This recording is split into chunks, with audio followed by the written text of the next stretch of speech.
Hello and welcome to Final Show Films. I'm John, the executive producer, and I want to thank you all for tuning in as we're starting up yet another Lancer game. This one, hopefully, with a little bit more longevity than the last ones. I want to thank you all for tuning in to watch. I also want to thank, in particular, our $25 tier Patreon, patreon.com/films. Rowan Parker, Drevian Alexander, Samantha Bates, Cat Waterflame, and L, whom we want to do. So those of you that are watching live, please sit back, relax.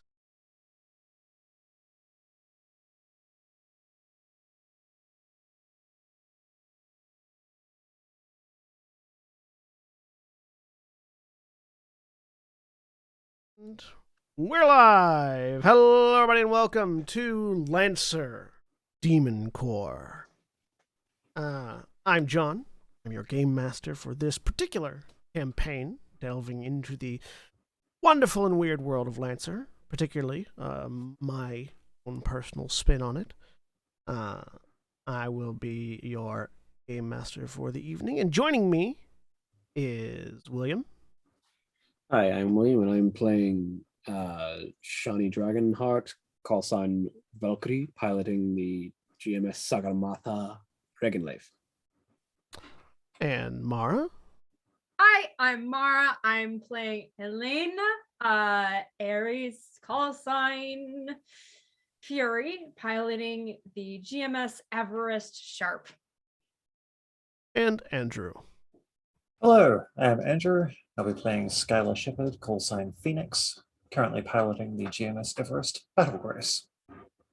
And as you can see, there's some more conspicuously empty room on the screen where we may have more pilots joining.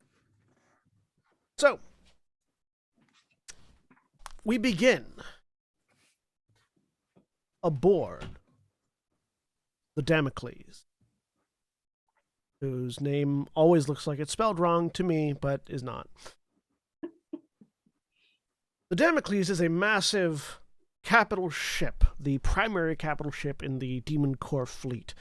The ship primarily operated out of by the Empress, the leader and founder of the Demon Corps.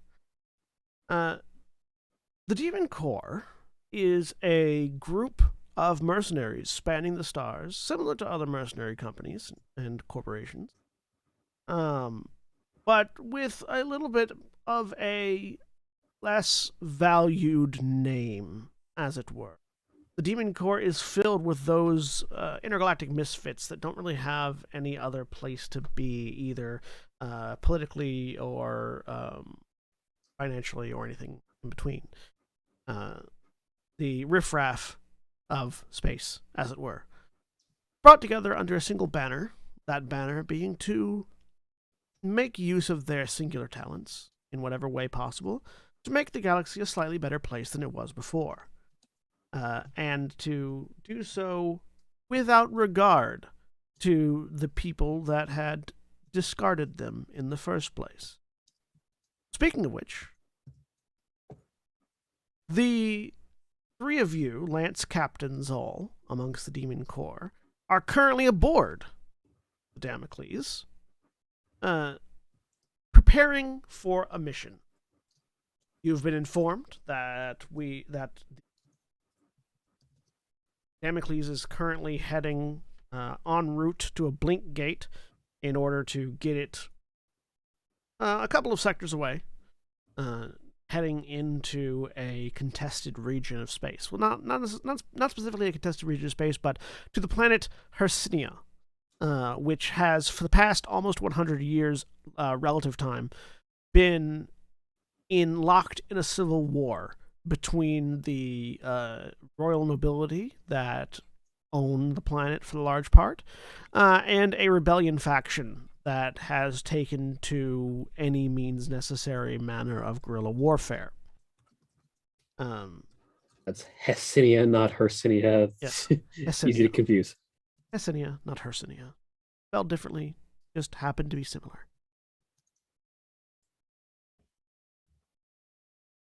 You are currently aware that as soon as the ship finishes blink travel, the Durandal, the forward operating support ship and also near light needle drive vessel, is going to be launching with you aboard it. You, along with 3 of the other members of the Demon Corps, though not Lancers, still valuable mech pilots in their own right.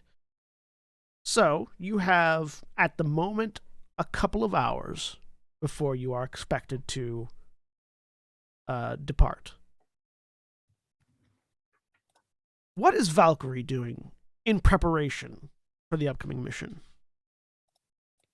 And also, what does Valkyrie look like? So Valkyrie, let me see if I put her height down. I think I did at some point. Pilot sheet. I did not. Okay, cool. So Valkyrie is a very tall and intentionally striking individual, in fact, genetically designed to stand out from a crowd.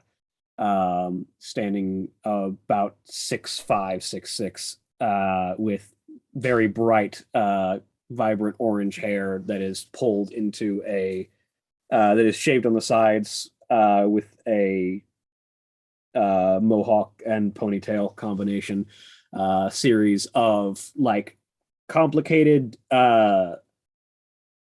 tattoos on the right side of her face that look like they are a string of symbols and signs that carry an amount of informational significance to anyone from the former nation of Umbra Draconis.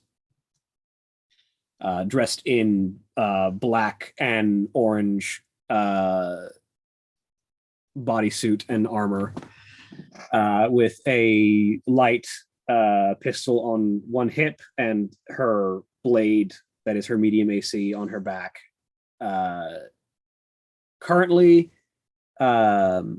reading over the dossier and just starting to formulate basic ground plans for once mechs are on the ground, sort of trying to get a feel for what the resistance is going to look like, what the battlefield's going to look like, and what plan she needs to make for that. So what you're finding as you're reading through this dossier is that the Demon Corps has been hired by the people of Hesinian. Hesinian. You've done it to me. By the people of Hesinian, who are tired of the fighting, and particularly tired of being conscripted into the fighting that they didn't ask for, by both sides, and they have basically asked the Demon Corps, because no other mercenary company wants to step into this, because the civil war is currently sanctioned by the local governing bodies of the sector, all of whom have political and financial benefits the longer this war drags out, regardless of the cost to the people on the ground. So, effectively, the Demon Corps has been asked to illegally slam into the planet as hard as possible, ruin both sides as quickly as possible, take payment and leave. Which, okay, John, you get to deal with the thing that I deal all the time, that Cody has still forced into my brain with Cardon.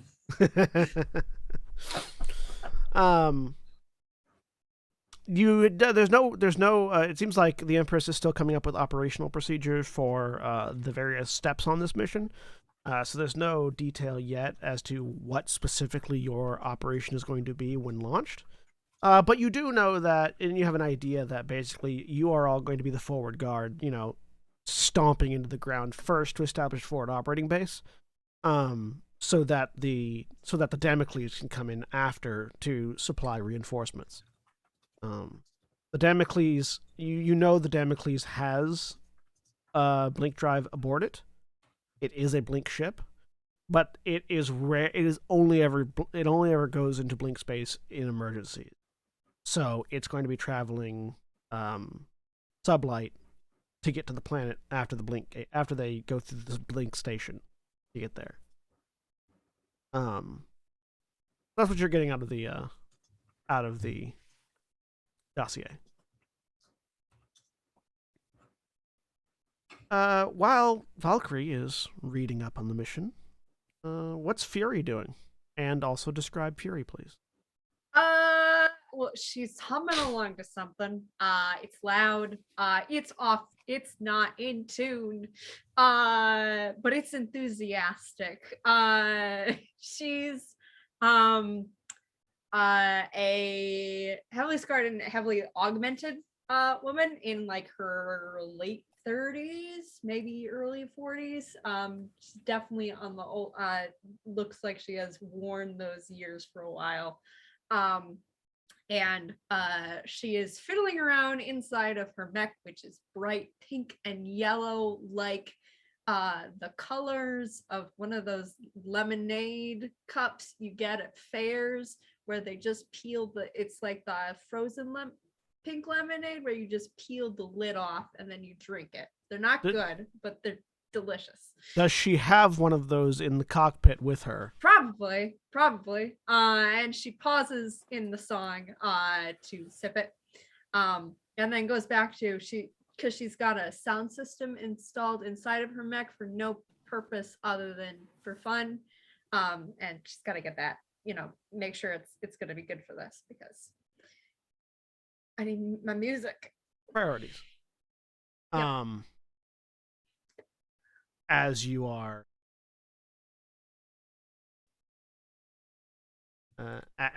sort of doing this, there's a few people outside the mech that are sort of watching.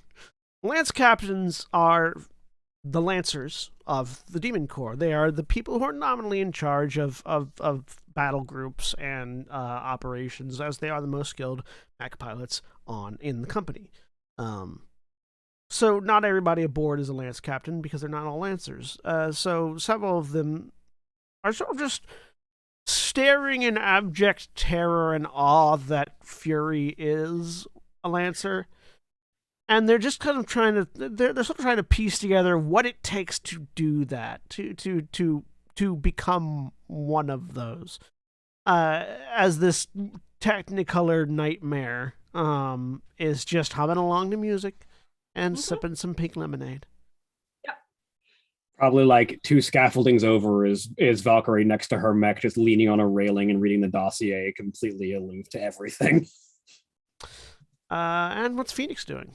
And also describe Phoenix. Phoenix is a somewhat augmented individual, round about 5'10", mechanical right arm and leg. Somewhat tanned skin, hair somewhere between blonde and brown. You can never quite place it. And she is working on making some final adjustments to her Everest on the opposite side of the hangar bay. And eventually, she straightens up, pulls the arm out of her socket and fits her glove back over it. Looks down at the Gawkers and just shouts, "What are you doing? Don't you have things to be working on?" Immediately scatter. The group just goes back to whatever it was they were supposed to be doing when they all collectively got caught staring at Fury. That's what I thought. Simultaneously, the hangar bay in this particular on this particular level of the Damocles is sort of like butts up against the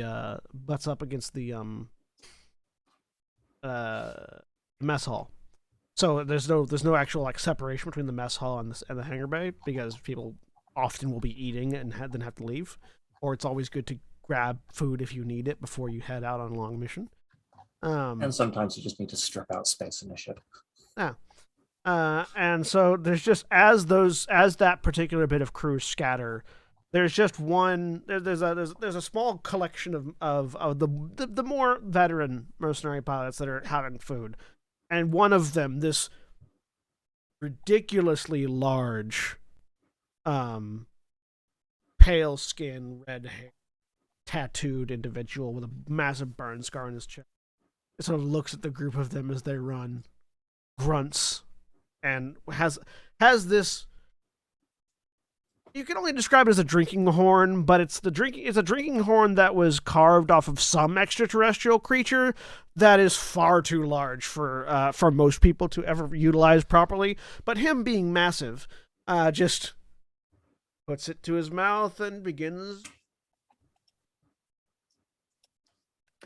and doesn't bring it back down for a while.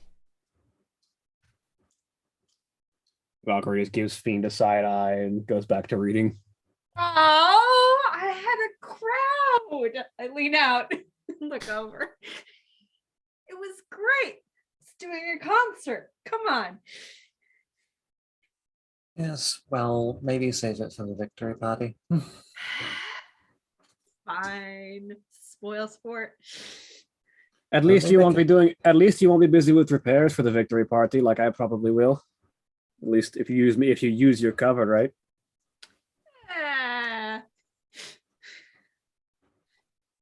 We'll see.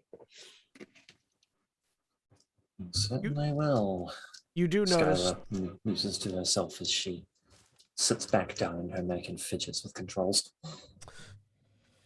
this particular hangar bay is also the launching for the Durandal. And so you see, just down the bay, basically, is this massive sword-like ship that is dry docked inside the Damocles. That is currently being fitted with a free launch ring. Basically, there is a large circular engine ring that gets attached to the nose of the Durandal, and on the outside of that are 6 crash pods, each large enough for any size 3 or smaller mech. That ring is being fitted to the Durandal at the moment, as it's getting ready to, because that is going to be the vessel that the near light dive to the planet is going to be done from. And you can see that getting fitted to the ring as well. So it's getting fitted to the ship, and 3 mechs are currently being loaded on. You recognize the massive form of the Goliath, that Knuckles pilots. Knuckles, you all know, is this equally large to Fiend, dark-skinned humanoid with robotic eyes, who spends most of his time doing workouts. He runs a CrossFit gym on the ship and will routinely be taking several of the less fit crew through massive tire flip sessions. The only problem is he flips mech-sized tires while they sort of collectively struggle to flip a truck-sized tire. It's probably twice the size of Phoenix. Oh yeah, no, he's if you looked at him from the wrong angle at a distance, you'd think he was the size of Battle Grace, but he's definitely not a full size 1. But he's up there. He's big. He's a size 0.75. Yeah, he's like a size 1. He's like a size size 3/4. Yeah, That's what I was looking for. Size 2/3. Yeah, as opposed to size half. Skylar's on the small side of size half. I said she was 5'10", but there's not a lot to her, really. Most of it's armor.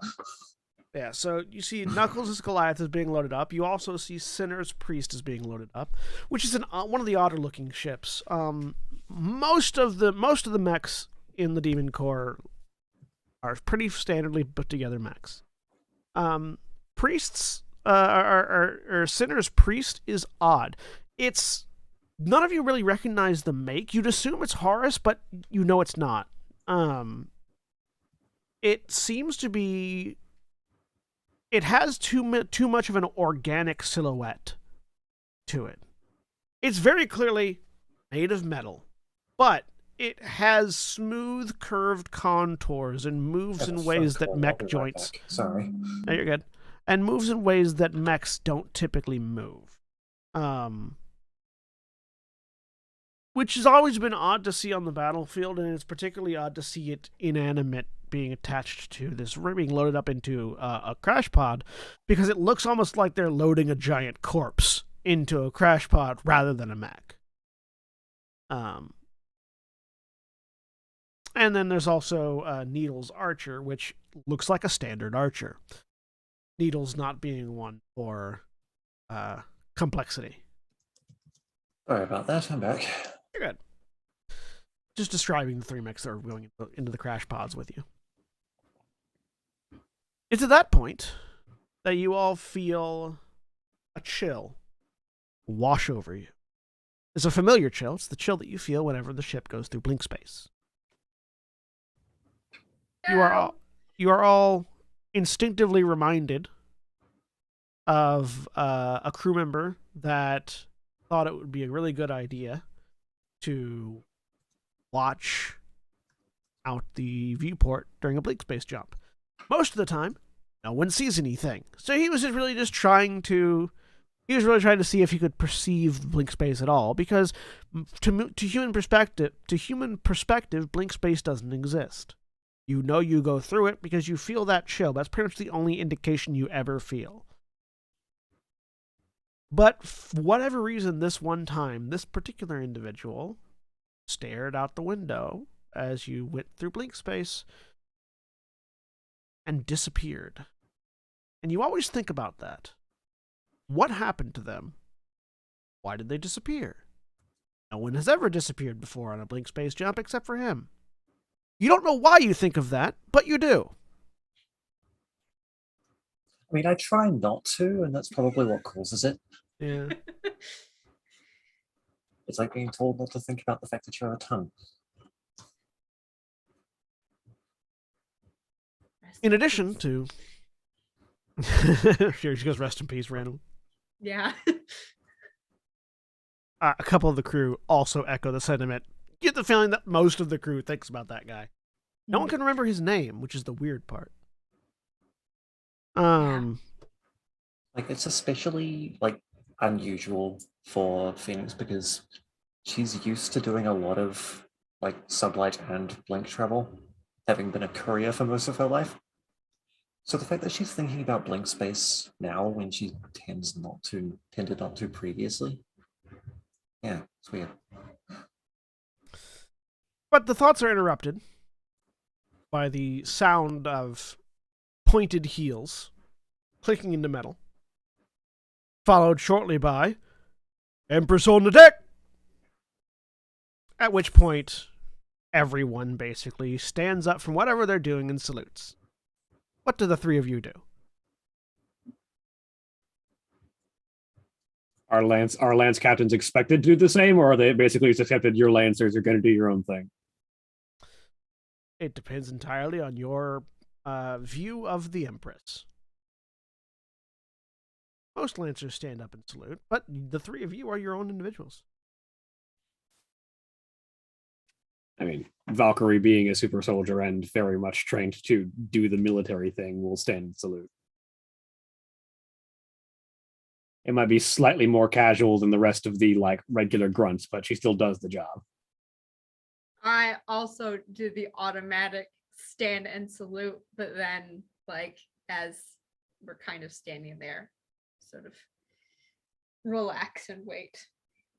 Still definitely like paying attention and has like stopped messing around at this point. Yeah, not trained as a soldier or really as a pilot for all that long. Skylar will drop everything, stand, and basically just fix her attention on the Empress. And it's easy to do. As Gwynaria Caldwell, aka the Empress, walks in docking, flanked on both sides by honor guard. She stands at about 7'2", naturally. Carrying heels raises her up to just about 7'5". I mean, she is. Oh yeah. Functional heels. She's also currently wearing her Atlas half-size mech, the Regalia, which is effectively a powered exosuit on her. So the pointed spikes of her heels are sort of clicking particularly hard into the deck as she walks, with a large what's the name of the fucking thing?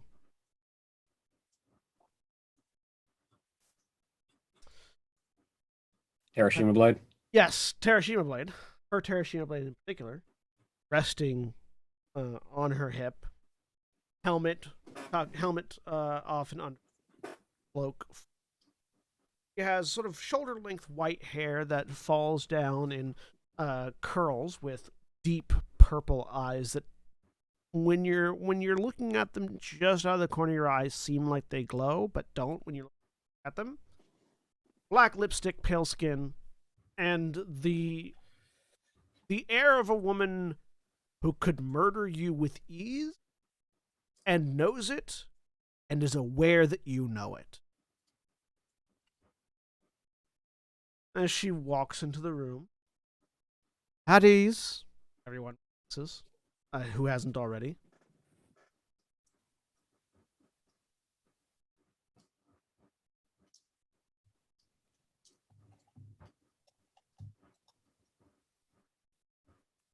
She looks to the group of you and the other mech pilots. The people of Hesinian have pooled what little resources they have. Pressed our aid in ending a global civil war has entered its 100th year. Galactic powers in the sector are allowing to continue for political gain. The Hesinian royal family has been waging an endless and bloody war against a coalition of usurper baronies. We are going to put an end to both. To that end, she says, looking towards the three of you. Valkyrie, Fury, Phoenix. The three of you, along with Sinner, Needles, and Knuckles, will ride the Durandal on a near-light jump to the surface of Hesinian. We are going to be launching you into an active battle, as far as our far-range scanners can determine. Your objective is to establish a forward operating base amongst the ruin of the forces fighting there. This is not a stealth mission, however. There are benefits to ending those fighting in the area before an alert their allies. Swift, be punitive.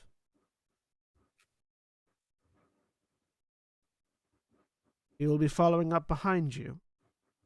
By the time the forward operating base is established, the Damocles should be in the skies. At which point we will continue to the next phase of this assault. Now, she looks down at she sort of looks down at her gauntleted arm, which you know has sort of a data pad embedded in. Reaches up with a hand, flicks.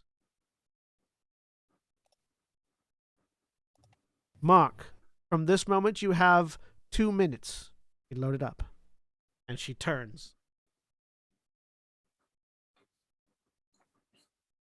Valkyrie walks over and hops into the cockpit of Reganleif. Very rapidly, you hear the final housings of the Durandal ring being clinked in. And as the three of you climb into your cockpit, you feel the mech cages, the repair cages that you have all been sort of mounted in, tighten and lift as your mechs are very rapidly lifted, moved over, and inserted into the crash pods attached to the hull. Darkness, as your cockpits close and you're completely enclosed, various monitors light up on the inside. What are the insides of your... Valkyrie's interior is largely a standing cradle that is sort of designed to suspend her roughly dead center in the middle of an environment of heads-up displays and readouts of the mech status, as she sort of stands on a very loose platform that is designed to move with her. A series of cables slide down from the ceiling of her cockpit as several ports on the sides of her armor open up all up her arms and the back of her and her back as several data jacks that are basically built along her nervous system are jacked into by the mech itself, which basically links the mech systems to her nervous system. Fury, what's the So inside? she has all of these cables basically plugged in up and down her spine and her arms. Fury, what's the inside of your mech look like? Similarly, highly decorated. That's what she does. It makes it feel homey. Very like a fighter jet cockpit kind of feel. It's close. Everything is the controls and everything are very dense, and it's all very tactile. She has data ports and she has that, but she only plugs one in. The other ones are getting unused because she likes to do it herself. And she's just going through and double checking all the things, and then she looks down and realizes that I have left my lemonade on the deck. I can see it down there. Somebody better drink that. Okay. Phoenix? Phoenix's cockpit is similar in style to the standing cradle, only instead of data jacks, it's a fully cybernetic interface, all down the right side of her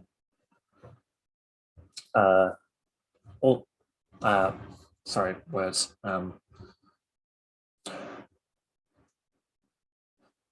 I have a vision in my head. I just need to translate it through my mouth, and that's never easy. Mm-hmm.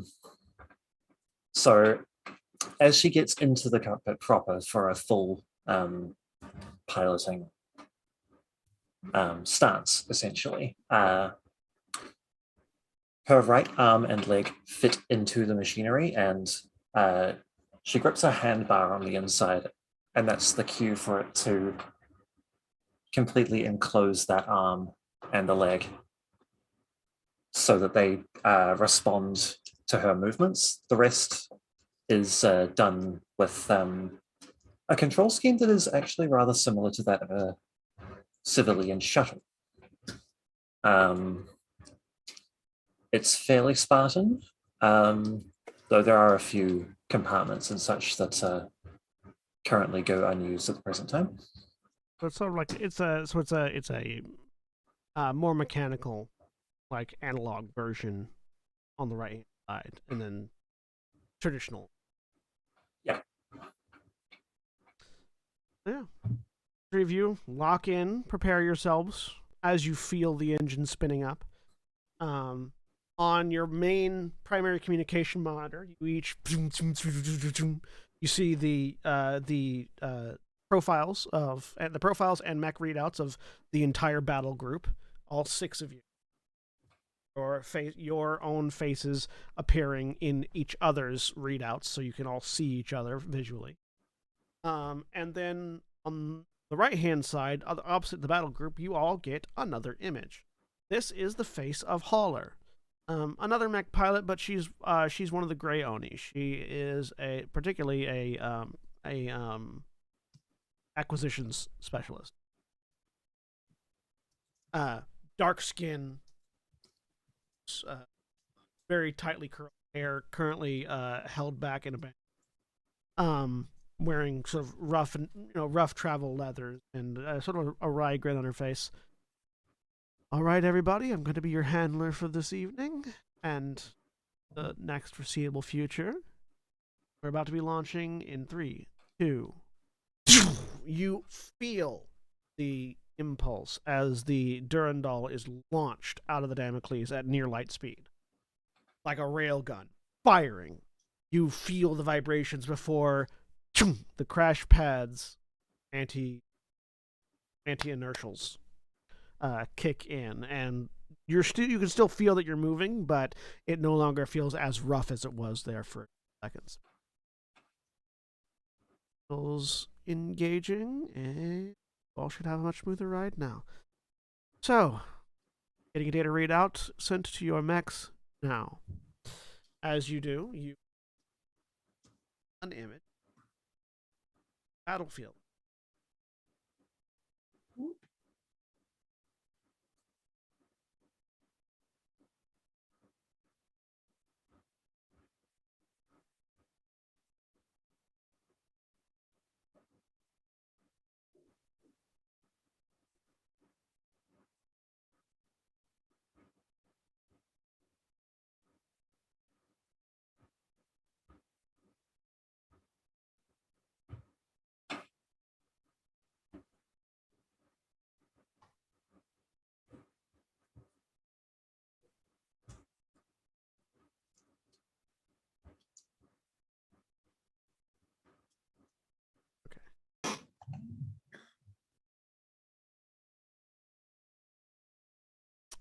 You all get a map put in front of you. So pretty. It's very pretty.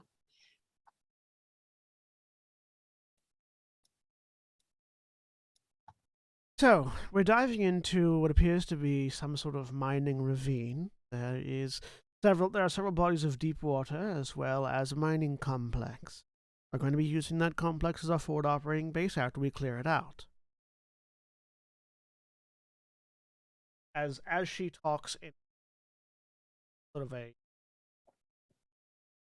visual indicator. Our current targeted landing point is going to be on the southern side of the ravine, near an entrance to the location. Keep an eye out for any potential ways of blocking that entrance until we're ready to open it back up. That will be a potential reinforcement. Though there may be other directions for reinforcements to come, that's going to be the primary one. We'll need to lock it down first. Knuckles, your job is going to be to stand in front of that doorway if there's no way to close it and keep anything from coming through. You hear a grunted affirmative. The rest of you will need to fight your way through any enemy mechs up the ravine, heading towards the primary compound. Currently, there are two forces engaged: the Hesinian Royal Guard and the rebellion forces. Our intel tells us that they are fairly evenly matched. They have a contingent of assault pattern mechs, Hesinian and rebellion troopers. They have a contingent of the Royal Guard implies what they refer to as autopilots. These are a contingent of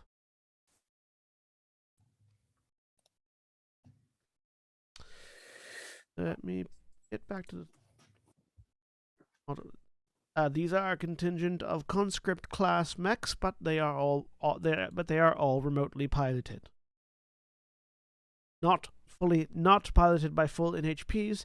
They seem to be piloted by rudimentary AIs controlled by the command of the Hesinian forces. That means they will not give up or run away. On the other side, the rebellion have what are referred to as the Chained. This is another conscript version. This is another conscript mech, but it seems to be a biologically augmented mech. A large percentage of the Chained is made up of volunteer, and you can hear the air quotes in her voice. It seems that the rebel baronies are not above using illegal biomech patterns to create an abundance of cannon fodder. They go down fairly easily, but they are effectively living creatures. And finally, the commanders. There is a Pyro-class mech on the field working for the rebellion baronies. The call sign that we've been able to determine is World Burner.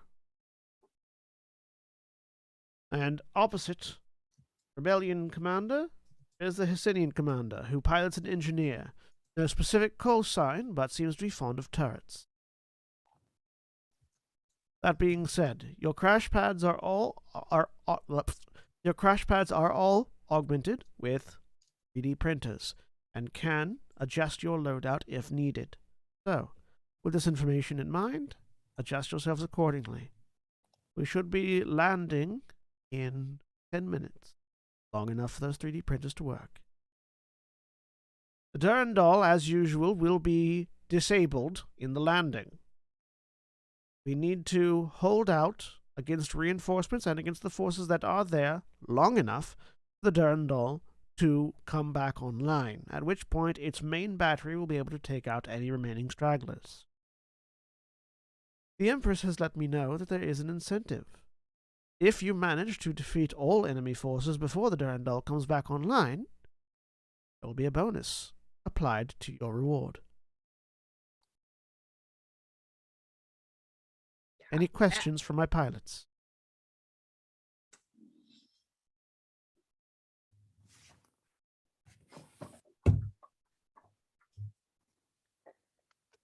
Now then, prepare yourselves. Be on the ground in a few minutes. She blinks out, leaving just the battle group visible. Knuckles, we're hard cover. Take up a forward position, let them use us, and keep their eyes focused on you. Yep. I'll eject first and land hard.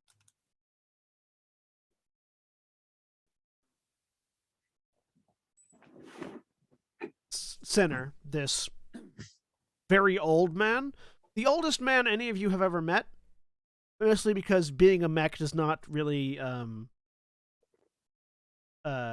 is not really conducive to a long life.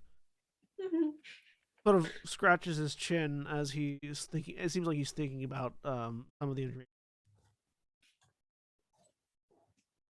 They've got biologically augmented conscript mechs on the rebellion side. Be warned that some of them might have self-destruct mechanisms that are particularly grouped. And he says this with an air of someone.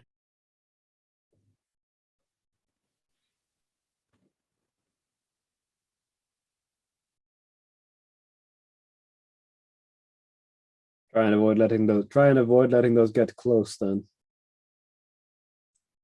Yeah, if you can take them out from a distance, that'd probably be the best. They don't sound like they're going to be too tough, but at least not compared to the other things on the field. But that's the point.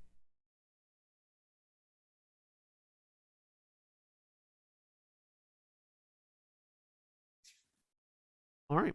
The three of you, feel free to, if you have any other tactical decisions you'd like to make before you land.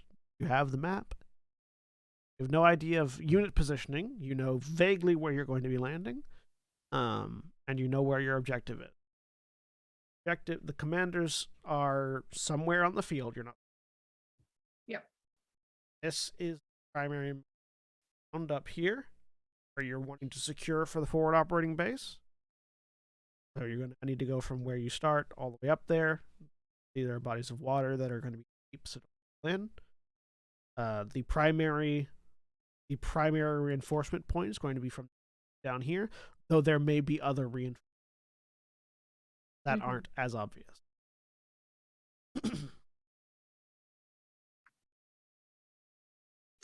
I have a question on the map because it looks like on the left-hand side here that these are cliffs that go up. Yes, Like those are cliffs. taller? Okay. Yep. Nah, I don't like that. Those are going to be. Those would be size Great 3. vantage. Those would be size 3 cliffs. Okay, that's great vantage points for someone to come and sit right there and shoot at us. I don't like it. Well, we'll have to make sure they don't get that chance then. Yeah, or we get up there. Needles pipes up. mean, if you want, when we get, and she'll sort of indicate on the map. Once we get to this point right here, whatever's there, I can clamber up there and take a sniping position. Hey, good plan. Right, so Needles, once you secure this location, whatever that is, Needles will proceed up and around. Mm-hmm. At the moment, Knuckles' instructions, as you understood it, was to basically stand here and stop reinforcements. Yep. In addition to being the first one down as a barricade for the others.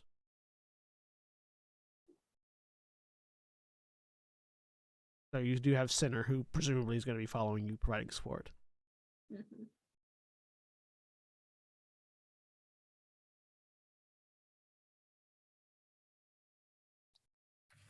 All right. Any adjustments you need Sounds to make like we to your got a plan. mechs? Yeah, I'm thinking about that. So there are going to be two different kinds of conscripts: one AI, one bio. Biomech. There's going to be one pyro at least, one engineer, and then a bunch of assaults. Likely two different loadouts.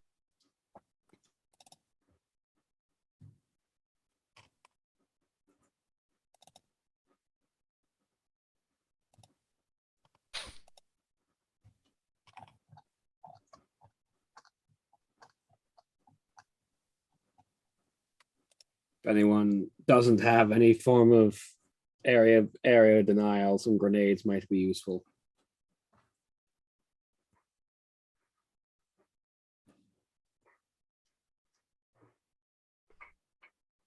I do have some grenades, but I can pack more.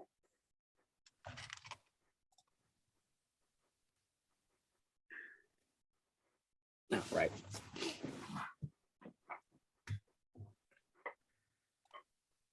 We're going to have to deal with a lot of fodder to get through, so area denial will be useful. Anyone got the big guns?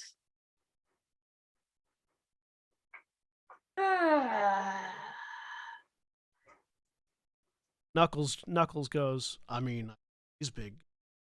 As he flexes into the camera. Yeah, we know. You could also That's not what she meant, and you know it. You also get a readout of his mech doing the same thing in the crash pad, as you remember that his mech is equipped with a power knuckle. Somehow I don't think those muscles are equivalent to a howitzer. You haven't seen me punch anything yet. Fair.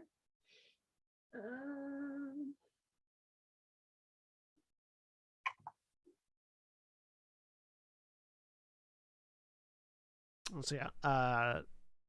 Knuckles is equipped with a power fist and a drum shotgun. Sinner doesn't have any weapons specifically. He has tech attacks and abilities. Needles has a light machine gun and suppressing fire ability, and basically very good at shooting, covering fire and light.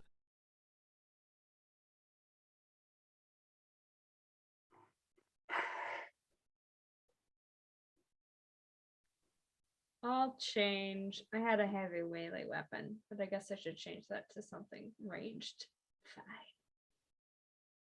You can reconfigure to a full broadside loadout if we need it.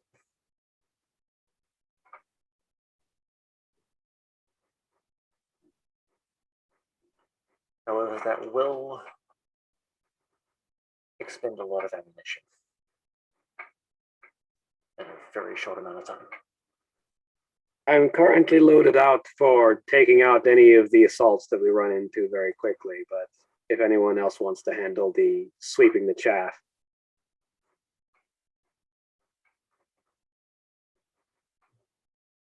Yeah, I'll get a howitzer.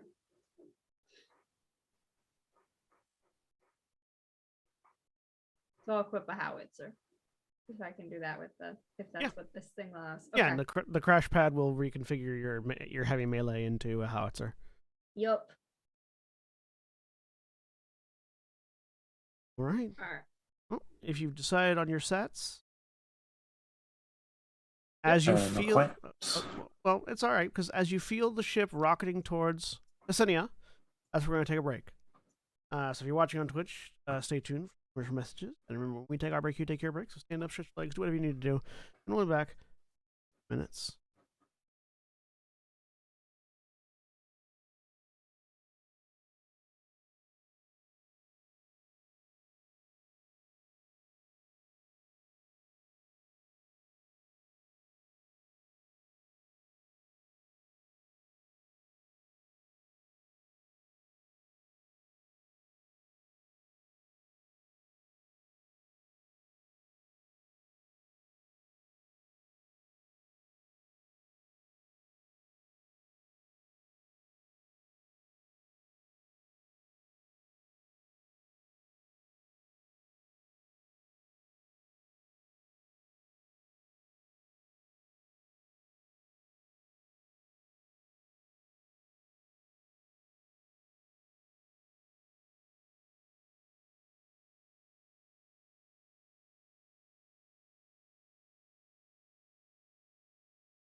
back.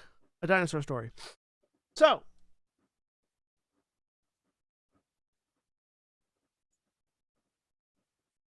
the Durandal, you begin to feel the turbulence hit more, even with the anti-inertia kicking in.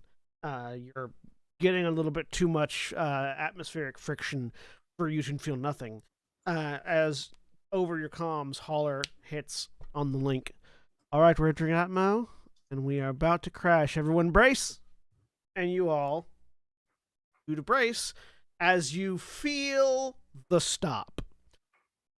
Well, before you feel the stop, you hear Knuckles go, Geronimo! And you hear him disconnect, and then you feel the stop. As the Durandal hits and digs a trench, just colliding with the ground and dragging. The ring that you're on, ping, breaks apart as the crash pads rocket off, landing all on the ground with the ring basically in shatters. The ring engine has to be repaired every time because it's not an easy. It's one of the things that breaks in order for nothing else to break too hard.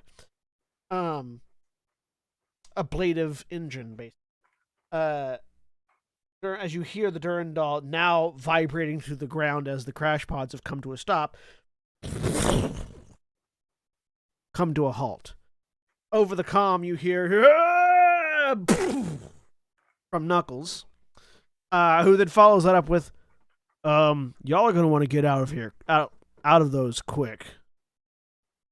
Move over. As Valkyrie kicks the door off her crash pad. Move over to Mission 1-1, Operation Door Kicker.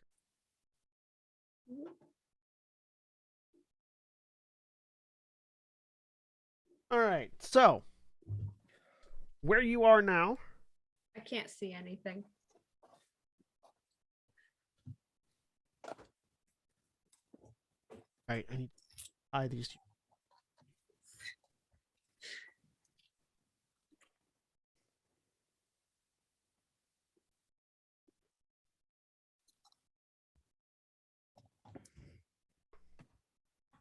There we go.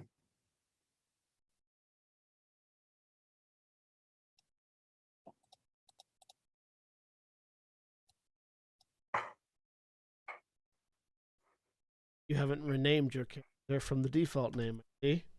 No, I have not. That's He's fine. doing other stuff.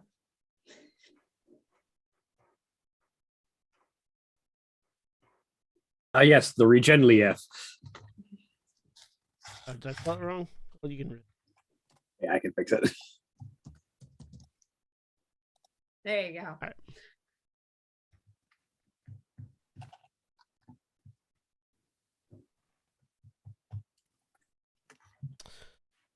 So, as you can tell, it's a little bit harder to see than from the overhead scans. Basically, anywhere that there's that there is a size 3 cliff, you can't really see over it unless you yourself are size 3.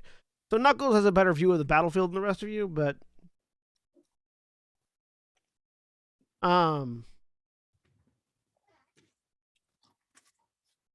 so you can deploy your area of deployment for you and your allies. You can where they is in this area. So feel free to arrange yourselves. As long as a part of you is still in the box. You don't have to be entirely in the box. Okay. So right there, basically, is the line. At least, yeah, the majority of your hex has to be within the box. For me, who is size 2.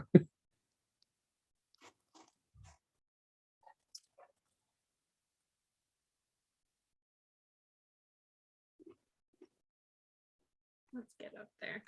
I'm a melee person. Let's put center next to right. Maybe behind. Oh, wait, no, there might be grenades involved. Don't want to get everyone too close. So maybe I'll put myself there. Where would you like needles to be?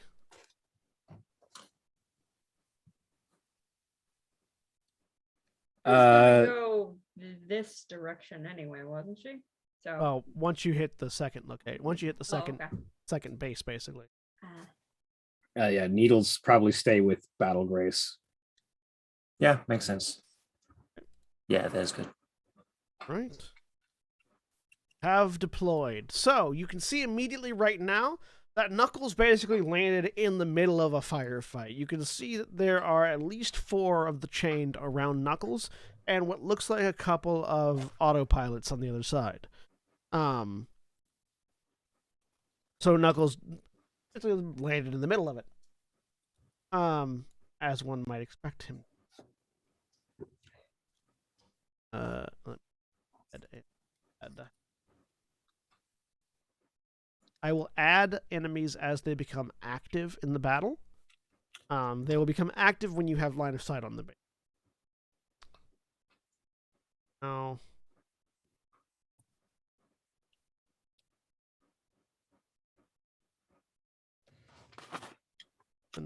And I have a real quick question because Yes. I'm wondering about what we can do to make that blockade we're trying to build a little better. As far as the terrain, right where this bridge is, that reinforcements that come by, is there anything that looks like it might be able to be like shattered toward it or like block it somehow? Anything we can do as far as that, or not so much? Possibly, you'd have to look on your turn. Like. Really look at it on your turn, but possibly. Okay, cool. Ally NPC. Ally NPC. Actually, I might not use this tracker just because it's a bit bulky. Yeah. I think we can remember if you all have gone. Mm-hmm.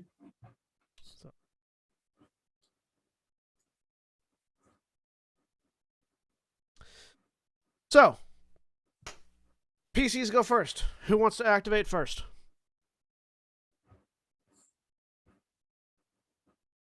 I can do something here, or is Sharp if you want to clear some room. I'll or if you clear wanna some go- room. I got an idea. Or if you want to go analyze that bridge. Would that take a full action or Let's say it would be a quick action. a quick action? Okay. Well, in that case, I'm gonna do a thing first then. I'm going to use I'm going to move. How far can I move again? Your speed. X's. 4. Reminder, if you want to fire the howitzer at all, you'll need to do it before you move. Yeah, I'm not gonna fire the howitzer because that'll explode a lot of things around our ally there. Mhm. That seems bad. I'm gonna move 1, 2, 3, 4. I'm gonna get a better angle on things. Oh, look, there's some more. What it's worth in regards to Knuckles. Yeah. He has resistance to all damage that originates from attackers beyond range 3. Okay. But he doesn't have resistance to the ones that are right on him right now. But if they're further, if you attack from further away from that, he has resistance to whatever damage you shoot. Okay. And he also has resistance to damage from main weapon. All right. I'm going to use Fair Slash then as my quick action. So it is this. If I could actually copy it and put it in here. They have to make a save for me, agility save. Who are you targeting? I'm gonna target let's get one of the So the red are rebellion, yellow Okay. are Hesinian royal, are the Hesinian royal guard. Okay. Let's get were the royal guards the one? I'm trying to remember which ones might explode on us. Rebels. chains. Rebels. The Rebels? chained, Okay. the rebels, yeah. Okay. Let's pull one of these guys off. I want to actually, if I can, because that's deep water, I want to pull one of them into the water if I can. Okay. because I can move them 5 spaces, and there's a pond conveniently Direction your nearby. choice. So they make it out. They make an agility save. Yep, this guy So specifically. you come around the corner and you look, and there are these 4. They look almost like they look almost like soldiers in exosuits, but as they turn and look at you, you can see that the exosuit part only sort of half covers a face that is sort of locked in a terrified like grimace. As the armor of the suit sort of melds with their flesh, covering half the mechanical eye in the center. There's some swearing in French. And yeah, All right. I'm gonna And so pull Ferris another- Lash, grab it. It's gonna make an agility check. Yep. What's that even against? I don't know. It That's is against your save target. Save target? which is probably 11. If you say so, I don't see. Well, what they rolled Oh, a yeah, 1, 11. so it doesn't matter. Okay. No, it doesn't make it. I'm gonna. So pull you a- zoom, just fling it into this over this cliff, and it flies, making no sound, flies over the cliff and just into the water. As it hits the water, is a moment, and then just a splash of water erupts from where it hit the ground. Mercy. And then I am going to use my other quick action to take a look at this bridge here. What are we looking at? All right, go ahead. And do you have any triggers that might be relevant for analyzing the bridge? Well, that's on a different sheet. Different section. Where is that? Hang on. Give me a sec. I don't think so. Most of my things are to hit stuff very hard.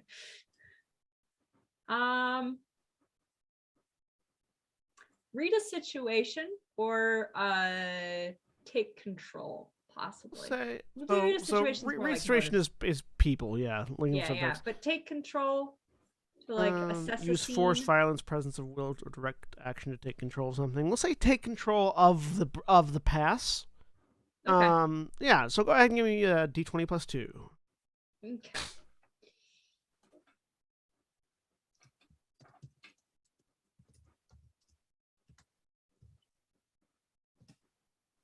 $11. So you can actually tell that this is a fairly sturdy bridge that sort of spans a ravine. You could destroy the bridge potentially. It would block land-based reinforcements Mm-hmm. from getting across it. They'd have to find another way across basically if they're coming from this direction, Yep. which would buy time. You could theoretically collapse the cliff just to the north of it onto the bridge, which would Mhm. not necessarily destroy the bridge itself, but it would certainly block it. They'd have to clear it before they get through, which would slow them down. Mm. Those are sort of the main two things that sort of pop out to you at the moment. Okay. All right, so that's I'll just- quick action. Yep. I'll just say overcomes then. How crumbly do you think that rock is? Hypothetically. And then I think that's our reactions. Is that something yeah, that's something to say now. Hang on.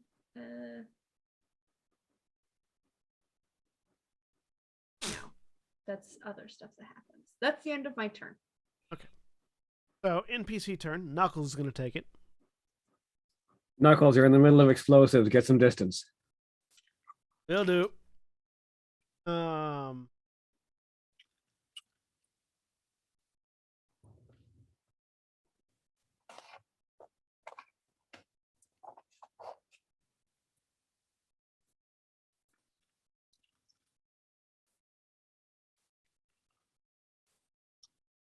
Sort of looking around, trying to figure out exactly how he wants to do this.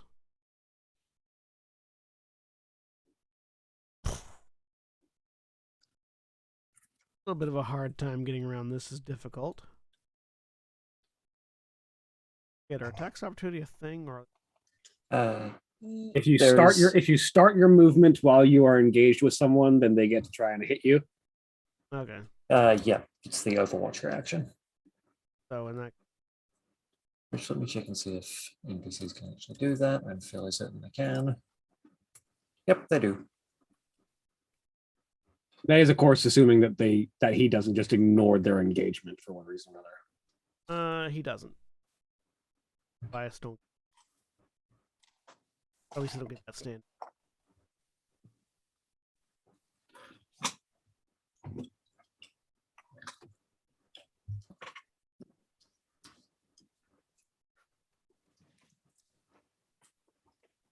Does have resistance to weapons though, so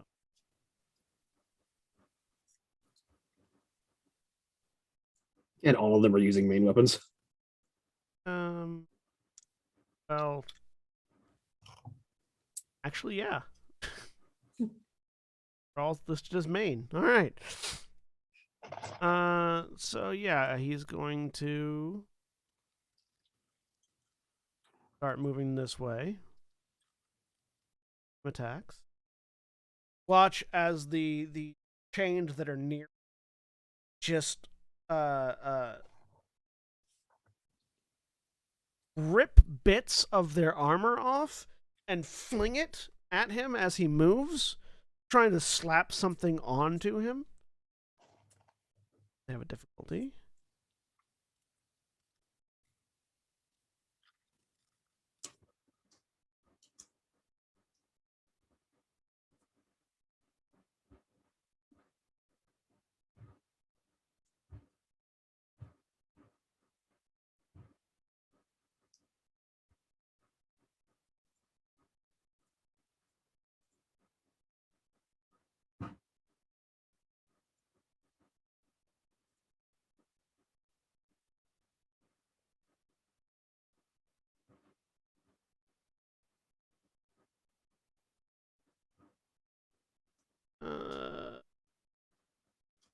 Aid is that one still hits.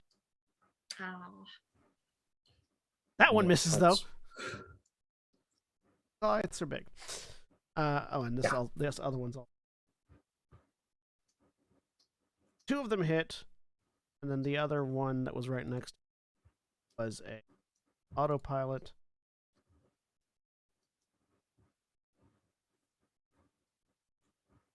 The charade. Not which is a viable one.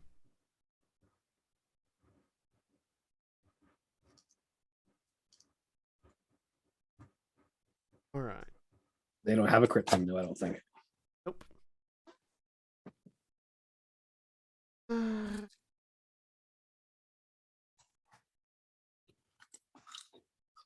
Does any of it get through his armor? He doesn't have. Goliaths don't have armor. Oh, I have a ton of hit points, yeah. They have resistance. yeah, they don't have. They have resistance. They don't have armor. Because armor can be pierced. Resistance doesn't care.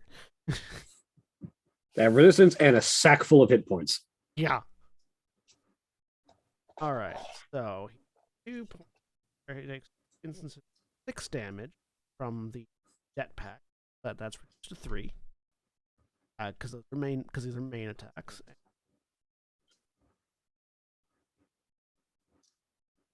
4, which is 2. So he takes 8 damage.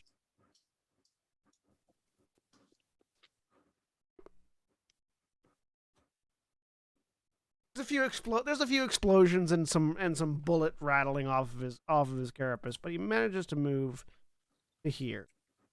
And then, as he does, looking towards you, he takes the heavily reinforced right arm and just swings backwards, backhanding towards one of the chained.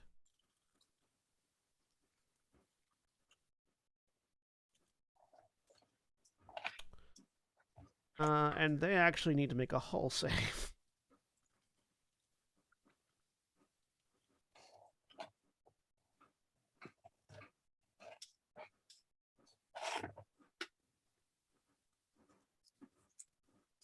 Make it. Yeah, quick action, just backhand. And as this massive hand goes to smack into one of the chain actually, the two chain that are there actually pile on top of each other to catch the fist and slide to a halt. Sort of just like clambering up onto his power fist as they sort of hold there. And he looks down at him. Well, I tried to do it the easy way. And with the other hand, levels a shotgun in their face.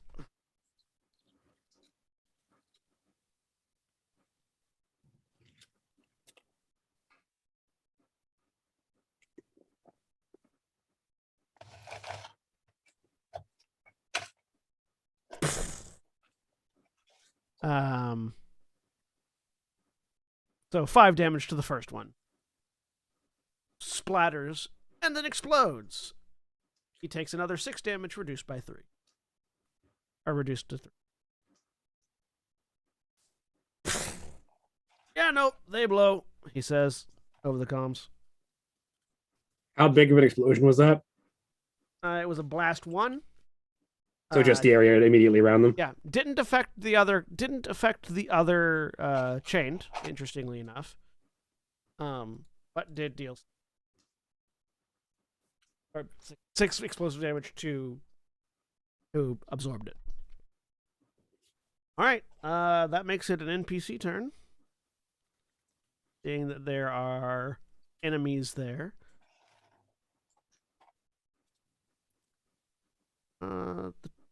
The autopilot is going to continue to shoot. This one's shooting at chain.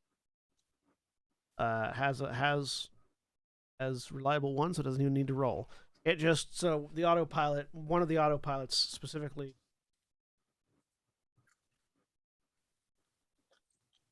Yeah. I can see it too, yeah.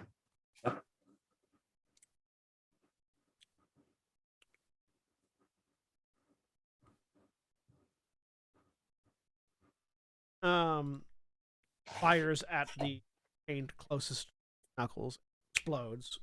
Only explodes in a blast 1 though, so it doesn't actually hit Knuckles. Yeah. PC turn. I would like to go.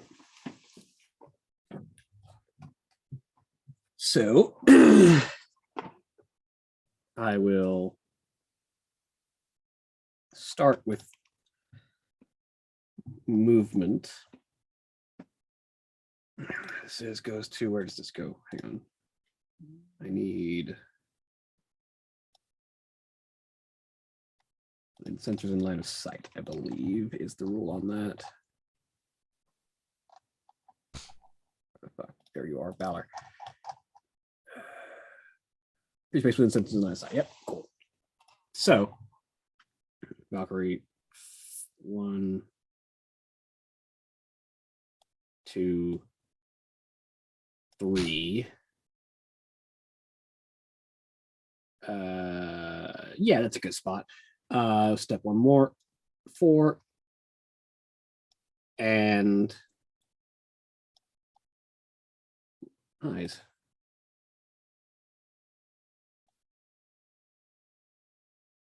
Send the dead to the map layer. That way they don't show up as clickable for me and they stay where they're at.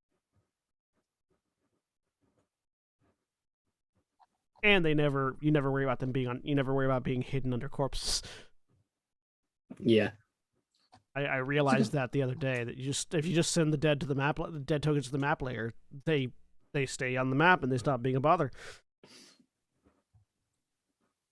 Don't know why I didn't think of that in the mini games I've run. I didn't think of it until like the other day. So I will, with my first quick action, Valkyrie reaches a hand out and extends it as a drone, as a series of nanomachines sort of fly off of one shoulder and start to coalesce as I put my hive drone right there. As soon as I can actually ping, I'm using the ruler right there. Quick. What kind of a horse drone? Yeah. Move. I can move it, but it does not move on its own.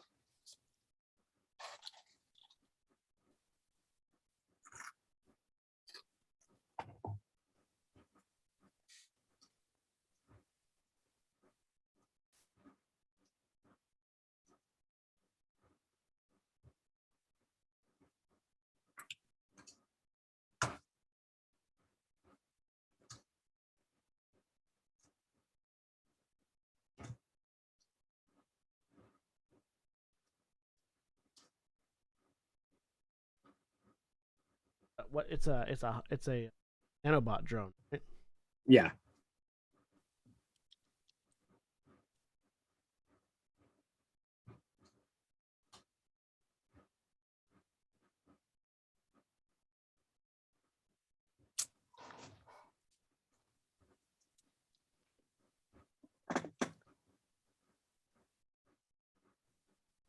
I have developed a very efficient pipeline. Grade many to. Mhm.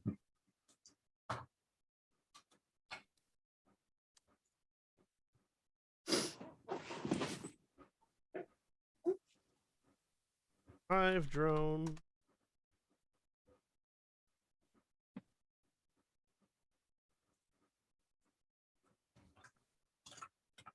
It's not that big. It is size one That's half. very big. There we Look, go. that's how it came into the import. I have to shrink it. Give me a minute. I obviously put it right there.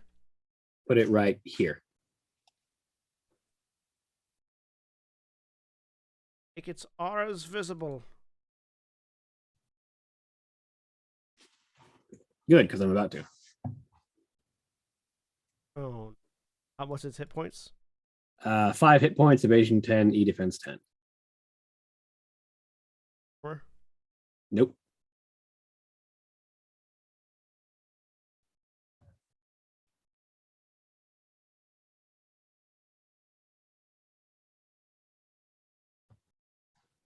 Cool. It sits right there.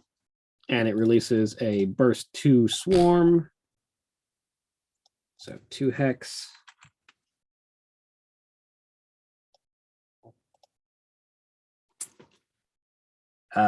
Allied characters, at least partially within the affected area, gain soft cover, as does the hive drone. Hostile characters take 1 AP kinetic damage when they start to turn in the affected area or enter it for the first time in a round. So as soon as that chain takes its turn, it explodes. Nice. And then for my other quick action, I am going to boost up to this boy.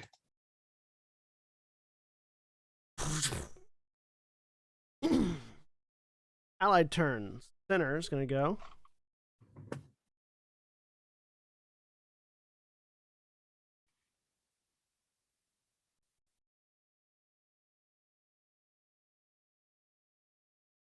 Gets speed of 5.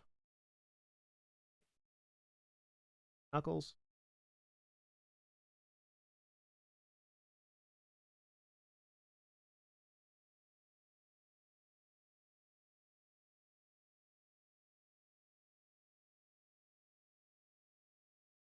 So he's going to over.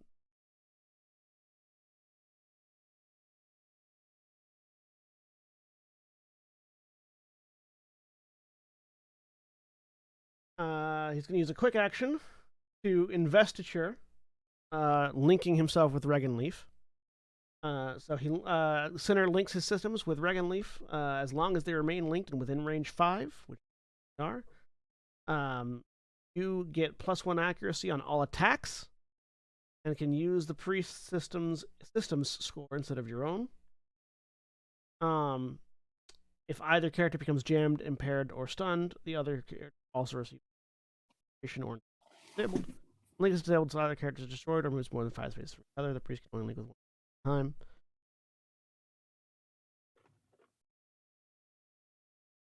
Five.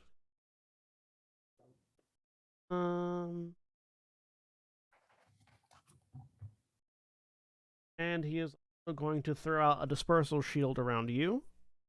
So you now roll me a d3, William. Okay. 2.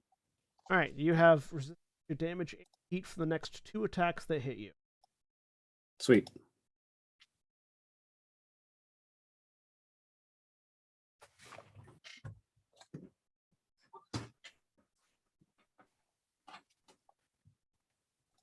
Right, my token is technically huge, which is why the status symbols go all the way over there.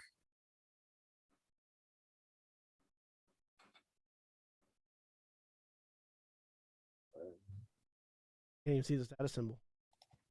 It was on. It was technically it was on the. Like if I put this here, you see how it's actually technically it's on that conscript over there. Oh, okay. Because my token That's is why I technically could- huge. Actually, no. The reason I couldn't see it there was because it was underneath the conscript for me. All right. So yeah, there's a way to move that. I think I put it on. Can I? Maybe I don't know.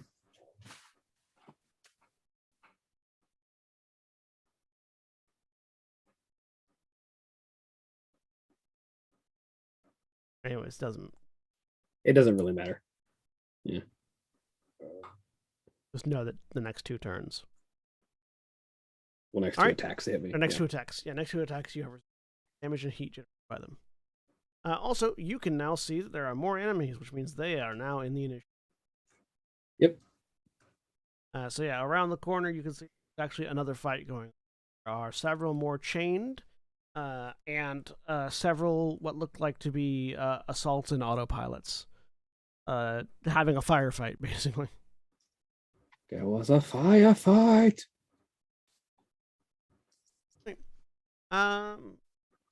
Turn. Actually, they're gonna that autopilot's already activated. Autopilot. It just takes 1 damage. You said. Takes 1 AP damage.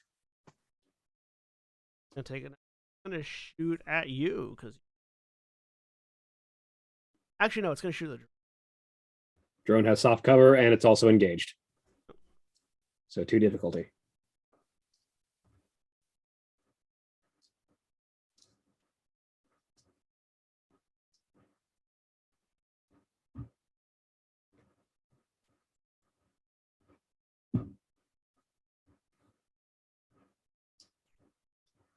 Actually, it's dead.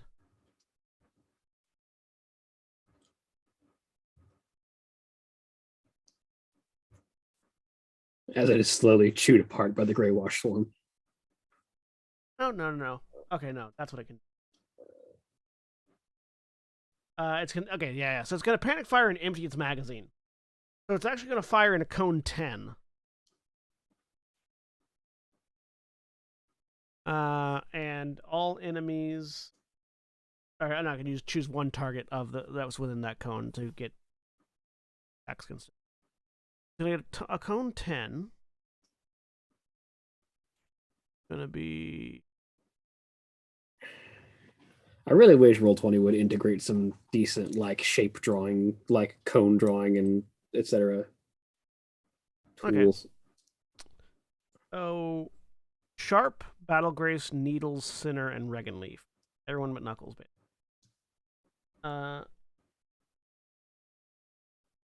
Attacks against.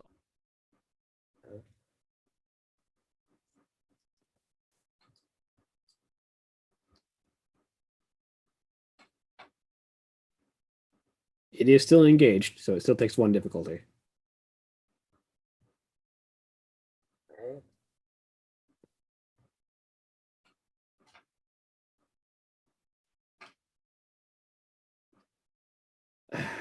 Quick question because I don't remember. Does resistance go before or after armor? Resistance goes before. Hang Actually, no, on. it's I'll- resistance to the damage you take. Armor subtracts then. Let's see here. Verify that, but I think that's how. Checking. According to the book, armor, then any other deductions, which includes resistance and relevant systems, talents, reactions, etc. Okay, so armor first, then resistance. Okay, Yeah. yeah. Yeah. All right. Sharp, Yep. 19. Ow. Battle Grace, 7. Miss. Needles, -2. Needles actually gains health. Sinner, 15. Now you Dragon knocked that Leaf, bolt right back Dragon where it was Leaf, supposed to go. 3. All right, so Sinner and Sharp both take 4 damage. Okay. Everyone else takes 1 damage. I take none. Why do you take none? Because I am flying a Sagarmatha, which actually has armor. Ah, well then. Yeah. Sagarmathas are actually pretty good. They don't go Super Saiyan like the Everest does, but they take less damage. Right, that's the NPC turn. PC turn. That's the only one left is Battle Grace. Phoenix. Okay.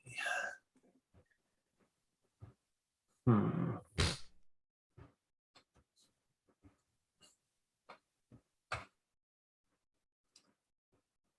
I think. I don't know what to think. Um,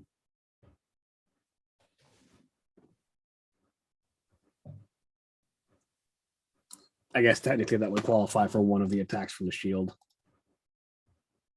Yep. You didn't actually apply the resistance.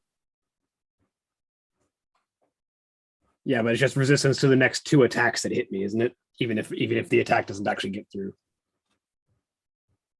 It did hit me, it just didn't get through my armor. Reliable hit. It didn't hit. yeah, reliable is. Oh, yeah, a fair. miss. Reliable Hit is a miss. Yeah, hit is very specifically like, yeah, reliable was a miss. If it's specified when you take damage, then it would be very different. Okay. Yeah, that on the flip side, that means when a priest is shielding, when an enemy priest is shielding somebody, you can't just pop them twice with a pistol to get rid of it. Right? Although at the same time, though, popping them twice with a pistol if you miss just deals the reliable damage and doesn't get resisted. Yeah. And resistance is half round down, right? No, you always round up in answer. You always round up. So yeah, the next.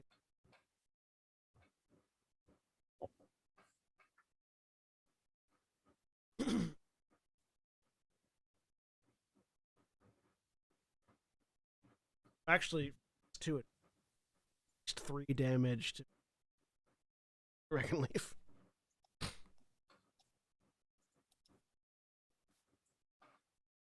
Okay, so I'm going to move to there. Well, 2 damage, because it does always round up, so 1 halved is still 1.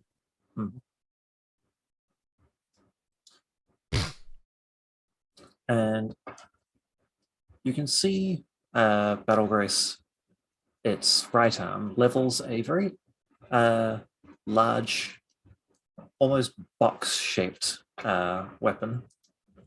Pulls the trigger and a giant laser flies out of it. I'm using the i7 laser rifle, targeting this direction. It's a line 10, so it only hits that guy. Just the fucking the Gundam like beam rifle just Oh, it's you can tell from looking at it that despite Phoenix's attempts to make it look conventional, it is still very much an experimental weapon. Mm-hmm. I forgot to roll with the accuracy. Yeah, I'll just slap a d6 on that. I think it did roll with accuracy. It rolled accuracy. So you got a 15. Oh, so it did. Well then. Yes. 6 damage. Yep, 6. So 15 hits. And Nice. Nothing else is in range. oh, actually, sorry. Because you're attacking that one, you actually have a +1 difficulty on the roll. So subtract the 4. It would be a 10. So it would be. Actually, make it Sorry, 11. It would be an 11. Which still hits. So you're good. All right then. We have grit. We're just better at hitting things. Yeah. All right. Anything else on your turn? And for my next trick, I would like to place yes, I would like to place a turret drone. Let's see, where's a good spot for it? What model turret drone? I didn't build one. I'm an idiot. No. I mean, like, what's like? Give me an idea of like what What does the Knight of the Rose turret drone look like? More like conventional, like an IPSN turret? Is it more biological, like a Horus turret? Oh, definitely not that one. More like Um, energy-based, like a Harrison Armory turret? Probably much more conventional. So simple, compact design, unobtrusive when it's actually mounted on a mech before deployment. Propped up machine gun on a platform. Pretty much, yeah. The Knights of the Rose are simple people, mostly.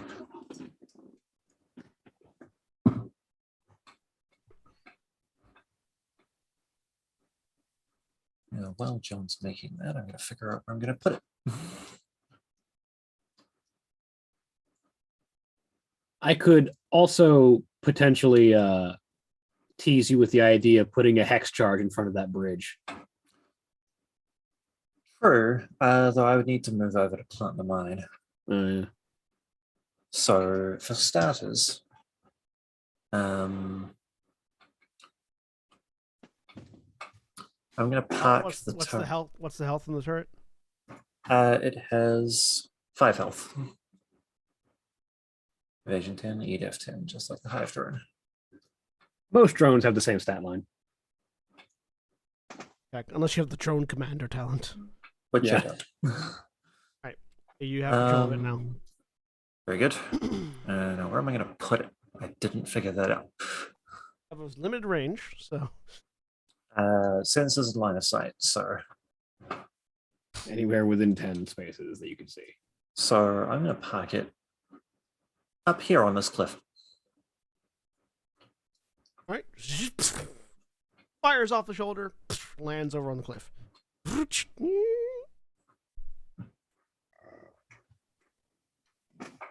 Might recommend Defenses online. size 1, size 2. Yep, higher ground. Makes sense. Valkyrie, any visual on further hostiles?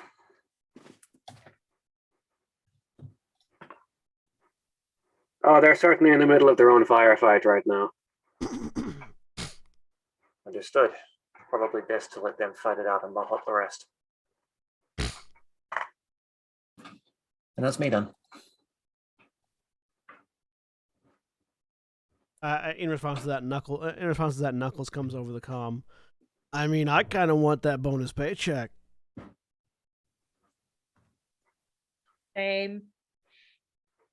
So do we all, but as long as we keep a relatively low profile, they won't spot us and book it. And if they do, we can fix that. All right, ally. Hey Fury, you don't need line of sight for that howitzer, right? I can spot for you. Nope.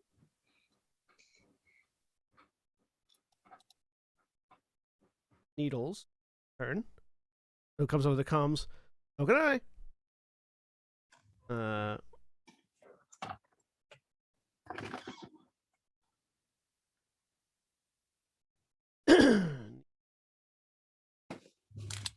One, two, Yeah. three, Archers move quick. 5. Let's get move up here and at that same shoot at the same autopilot that Battle Grish.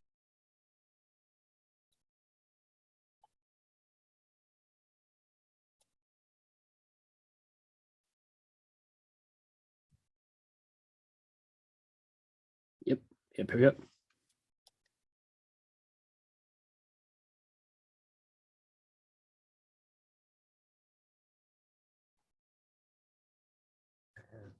Reaction doesn't.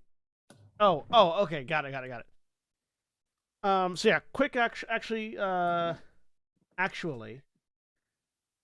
gonna take a quick action to target a blast 3 area within line of 10, which is specifically the area around Reganleaf or between Reganleaf and that drone, and they're gonna initiate covering fire. So, as a reaction, whenever an enemy character in that area makes an attack, they can act to shoot. So either one of those autopilots are in that.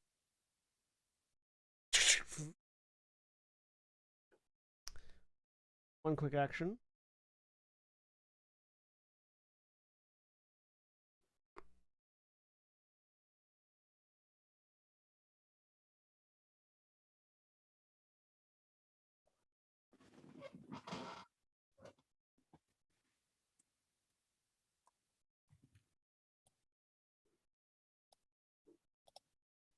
You can have as you only have 1 reaction per turn. One reaction, yeah, 1 reaction per turn, but as many per round as it says in the reaction feature. Reactions are like a hand of cards, but you play one per turn and refresh Like, them. if 2 things start trigger a again next one. reaction, you have to pick which one you react to. Yeah. But then in the next turn, you can do it again. Mhm. Well, quick action to. That's why Overwatch is really good if you're standing in the middle of a crowd and one person moves, you Overwatch them. Some next person's turn, they move, you Overwatch them. Oh, so each individual's turn, you know. Yeah.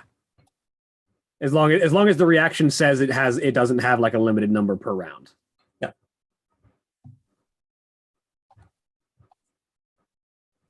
I probably didn't explain the hand of cards analogy correctly. That's fair. In that case, we use a second quick action to suppress.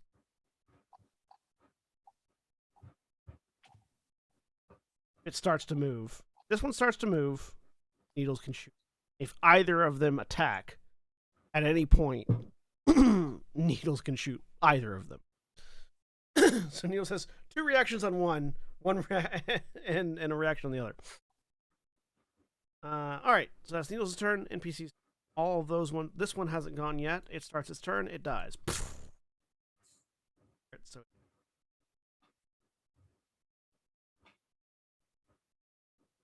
over here, Reganleaf, you can see that there's a fight going on.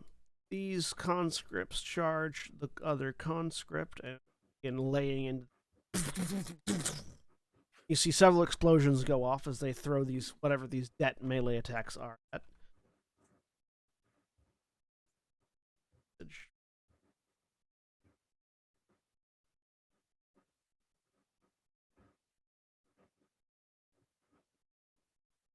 And then you also watch as the 2 assaults, which seem to be more traditionally manned mechs than the conscripts are, take various amounts of cover and fire at each other, but don't seem to be doing much damage to each other, just pinging off each other with reliables.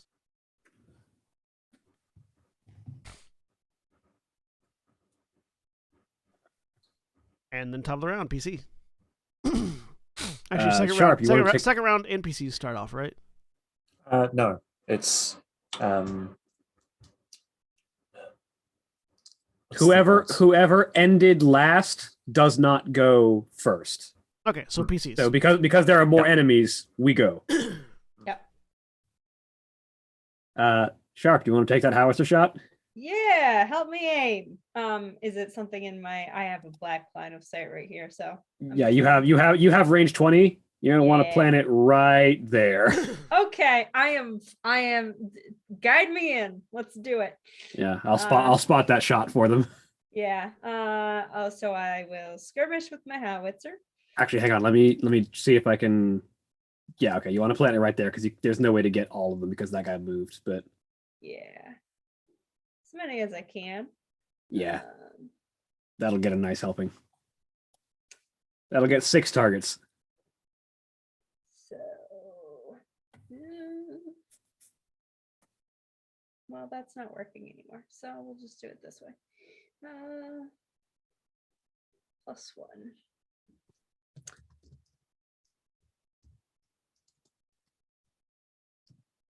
Oops. I can't type.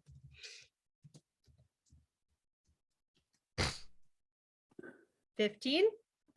So roll 5 more of those. Oh, that makes sense. Just hit the up I arrow. remember how to do this. Yeah, up arrow. Rather than typing it all out, if you in the chat, if you hit the up arrow, it'll re-roll or it'll repopulate whatever you last hit enter on. Really? Up arrow, enter. Up arrow, enter. Arrow, enter.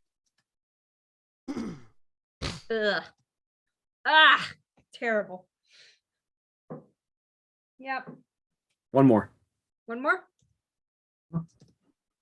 Ah, Have reliable? no, it's inaccurate. So all of those should be at minus 1d6. Oh yeah. Ah, Just roll 66 and we'll count them off in order. sure.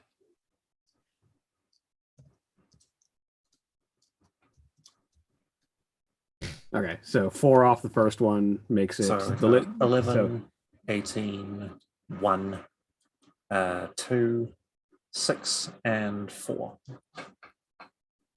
Thing Yeah. lower than an 1, 2. I think that's It's it. 2. I think just 2. Yeah. Just 2.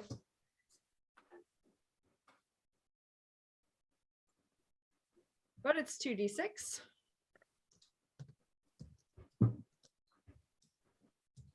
If I may recommend that the 2 that hit take out these 2 chains, so they then detonate on the autopilots they're fighting. Yeah. All right, yeah, we'll say that. Those 2 chains detonate. They don't damage the chain next to them, but they do damage the autopilots. Which, by the way, I'm just gonna comment on my own joke. I love calling an AI mech an autopilot. That's just my favorite joke I've ever done, honestly, at this point. And if I'm remembering right, can I move in between 2 skirmishes or not? Yes, but Yes. you do need to overcharge to do the second skirmish because you can't repeat the same action. Ah, okay. Fired the howitzer. You killed 2 enemies, damaged severely.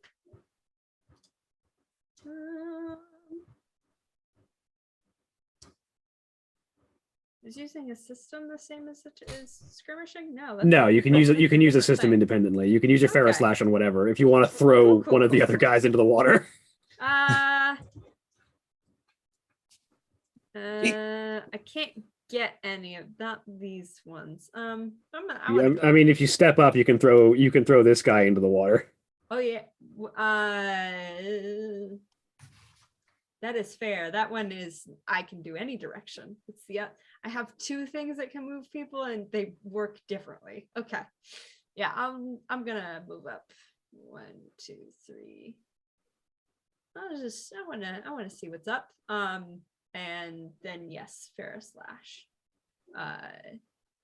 Range 8. I think I'm good. Yeah. I'm gonna So hit because that one.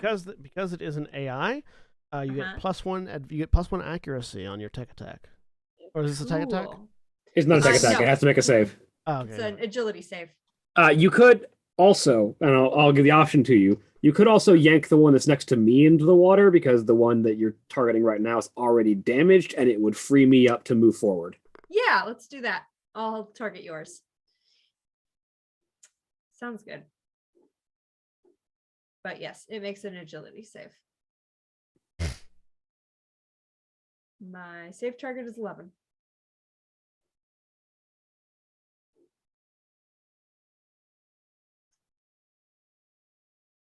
Seven fails. Into the water. I like this map because it gives you environmental kills as that one. Oh yeah, I love falls those. and dies. It's very fun to do. Environmental kills are fun, especially when you have someone with a Ferris slash. Yeah. Like you go. Uh-huh. Knuckles can also do that if he could hit. Oh, I totally could have used my walking armory ammunition to just knock back the guy with my laser rifle. Oh well. All right. And that's my turn. Allied turn. Knuckles, seeing that you all have this particular corner covered. All right, I'm going to go post up at the bridge. He has a speed of 3. As he And then takes boost. yeah, boost. Godspeed. That's much slower than Godspeed. Godspeed's like 45. See, that's why I'm dumping a bunch of agility into my stats right now, because when I eventually am piloting a Balor, I want to actually get places. Unlike last time. Yeah. Going to, and with his last, going to punch the wall. A pile of rubble, as suggested by Sharp, just collapses onto the bridge, blocking it. The massive power arm leans back over the shoulders, gives a big thumbs up to Sharp. NPC turn. The one up here takes a damage. And shoots at the Regan Leaf. So he takes a damage.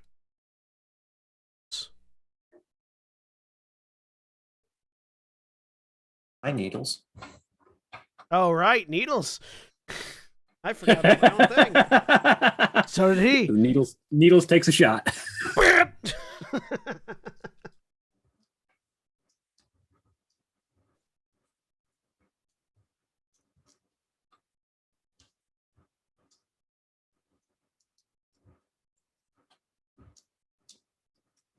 12 hits. 5 more damage, which just kills. So it starts to move, and the Needles is like, boom, and just a barrage of gunfire from the LMG just tears it apart.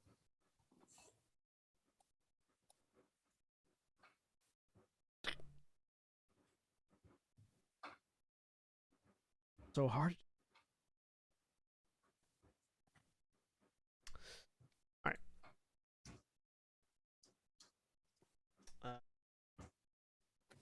I'd like to go again. Oh wait, hang on. The Durandal. Oh right, yeah. We're only in the second round, so the Durandal Yep. goes 6. It repairs 4.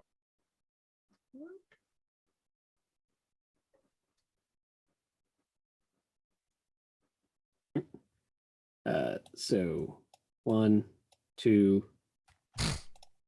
What's my speed? 5, 3, 4, 5. Let's repeat the trick as I move the hive drone right there. How far can the hive drone move? I can redeploy it anywhere within sensors and line of sight. Okay. So it's not about it moving as much as it's about me moving. Right. Turn. Oh wait, did you move 5 Sorry, beyond put it right priest? there. You did. I am 1 space too far for priest. Yeah. Would knowing that, would you have continued to move? Yeah, I'll stay right there Okay. There you go. to stay within range. Priest is giving you a bit of a tether. Well, hang on. I only had I only used the 1 quick action, so let me say hello to this guy with the Cyclone Pulse rifle. Yeah. Oh wait, no, I can't. It's super heavy. I have to use Yeah, it. super barrage. heavy. Yeah. Barrage for that. Center is gonna take his turn to keep up with Dragon Leaf. What else can I do on a quick action though? Hang on. Could scan You could something. Prep something. You could, you could lock target on something with a tech attack. Yeah, I'll target lock that assault so someone else can shoot it. All right. Do that. Lock on. Yeah, you just target someone and say locked on. Target locked. Oh, also, free action. I will indicate as I. Phoenix, please get up here and tell this assault mech exactly whose gun is in charge here. Understood. As I give you a leadership die to shoot this assault mech. Well, I can't see which assault mech that is, so you'll have to point it out to me when I round the corner. It's the one I'm locked on to, so you'll have an easy indication. Fair enough.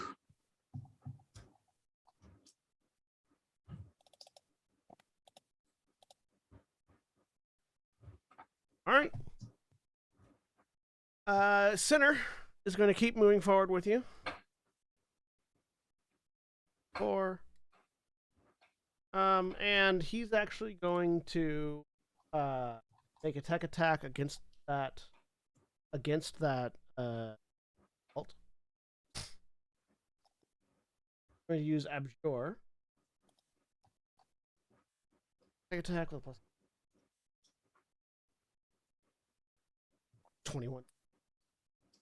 So on the that target, that assault takes 2 heat each time it makes an attack into the.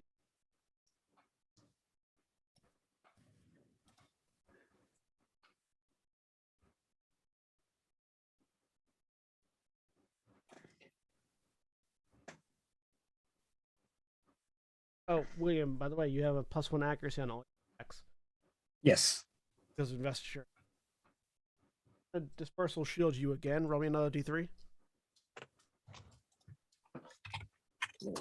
3, 1. You stay at the 2. It doesn't. You don't drop lower. Okay. Don't stack. So he's trying to see if he can get it.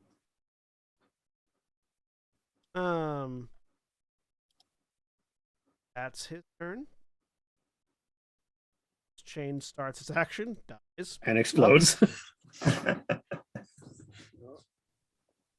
takes this guy with him.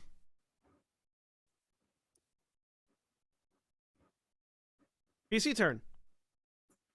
Alright, that'll be me.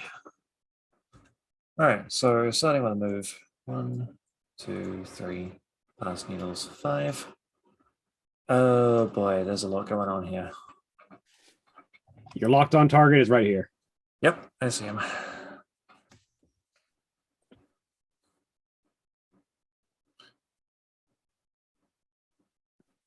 Okay, I think I know how I can hit him.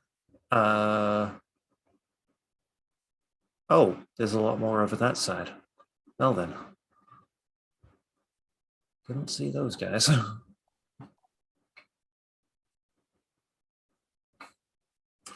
I'm going to overcharge to boost. So I take 1 heat, because that's the first time. 1, 2, 3, 4, 5. Check range. Yeah, you can. Just within range, though it does clip Regan Life. Technically, they're not in your line of sight yet. Oh. Oh, wait. Not That those. pile up. Yeah. Yeah, I get you.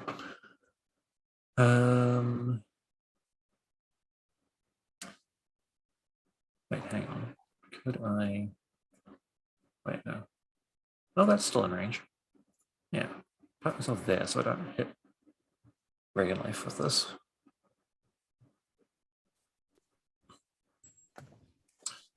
So if you expend that leadership die and the lock on, you'll get 2 accuracy on this shot to hit him in the face.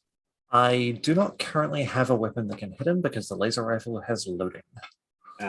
So what I could do is stabilize to reload, then use my initiative to shoot him. Yeah.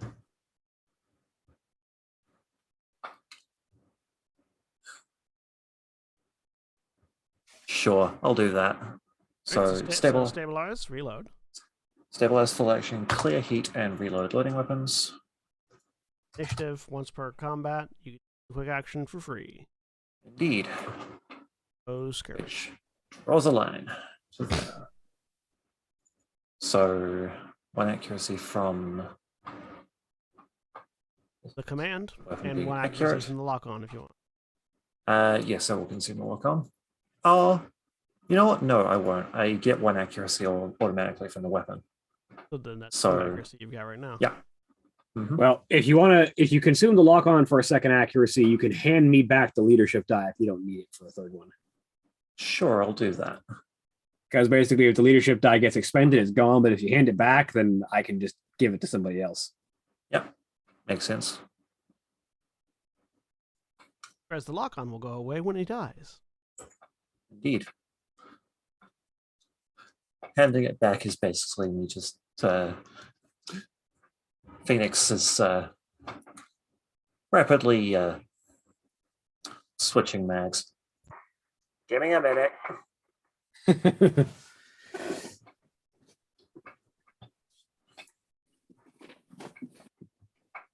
Ah, yes, I see the bastard. Target in range. Firing. Good thing that accuracy was there, because that would have been bad. Does a 9 hit him? Yes. Hey, Ah. good. I would 3 also damage. like to invoke. You know what? I would like to invoke a thumper round. I spend 1 charge from my walking armory to give it knockback 1. Push him out of his cover so someone else can Mhm. shoot him. Oh wait, yeah, he's in cover. He's actually in Oh. he's actually in soft cover, so it would have been 1 accurate. They were both Oh. 6s. It doesn't They matter. were both It 6s. doesn't matter. So both 6s, yeah. So.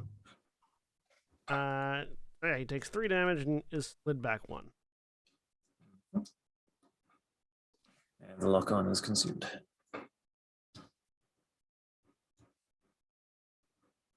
I do believe I just exhausted every possible action I could have taken. Yeah. Ally turn. So Nils.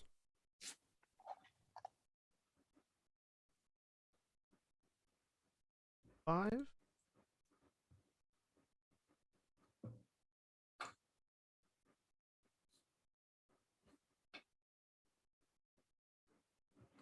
Boosted. Quick action to boost.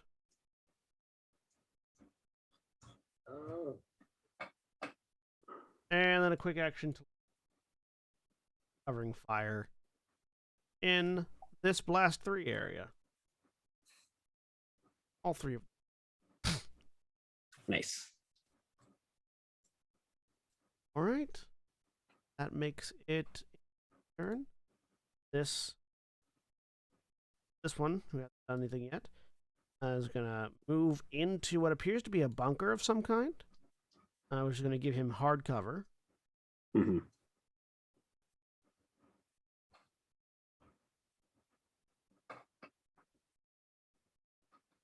And you can see that there's actually some firing ports in this that he puts his assault rifle through and begins firing at the Regan Leaf.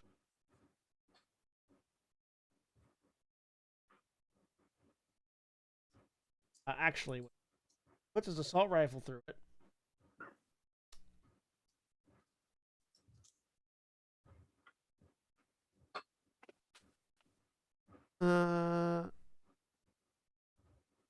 Aim.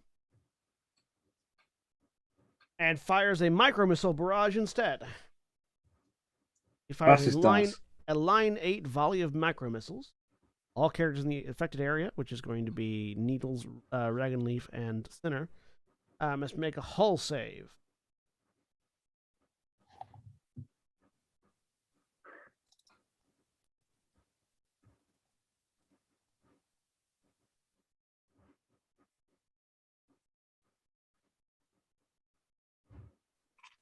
Don't have accuracy. Thanks. Oh, sorry, I didn't have an accuracy there, but 20.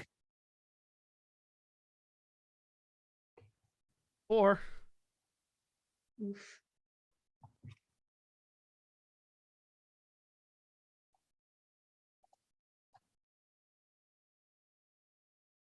So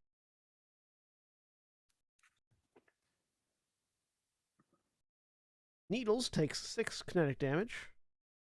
Regan Leaf and Sinner take 3.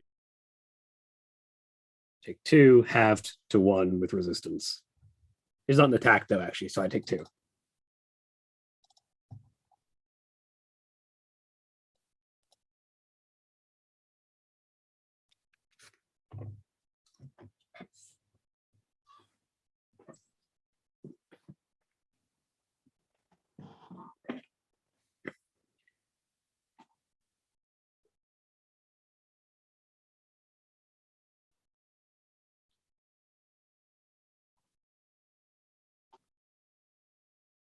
That makes it a PC slot. If there are any left. I think that You've all everyone's gone. gone. No, we've all Right. gone. Everyone's That got makes it an ally slot, so the Durandal.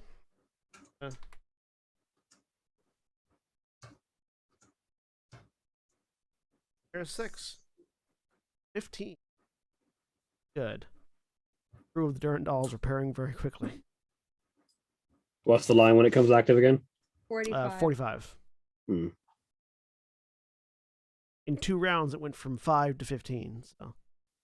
Yep. All right. NPC activations. This one activates, dies, blows up, takes this one with it. The two both die.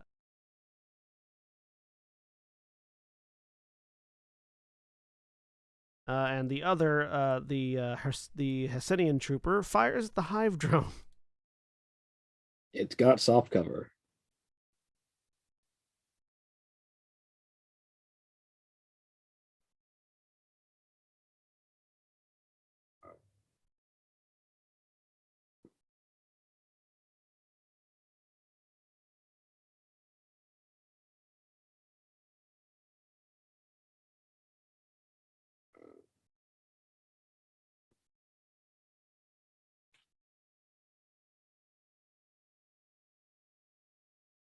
Has +1 accuracy attacks.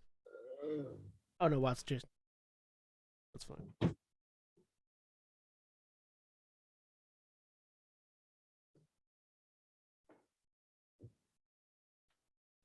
So misses, but reliable too. The hive drone takes 2 damage. Yep. Ping, ping, ping, ping.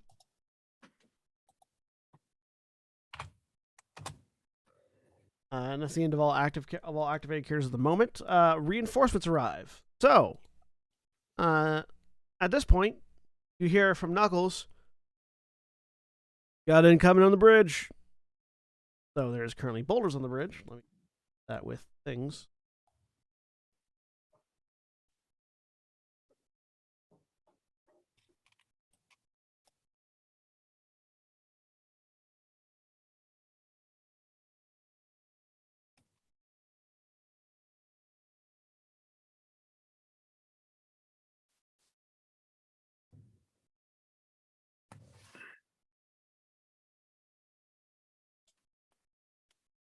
But a Hesinian trooper and 2 Hesinian autopilots have arrived as reinforcements.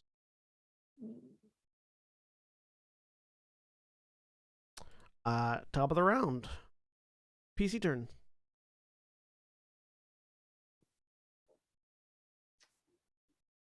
I would like I to can- go, if no one else. I was gonna say, if you can go if you want, yeah. Yeah. I will overcharge, take 1 heat to recall my hive drone so it can't keep getting shot at. Takes it off the field. And then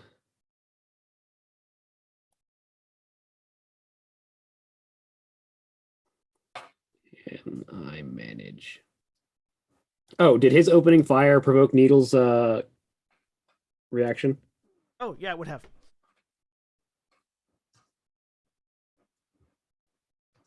Fires back.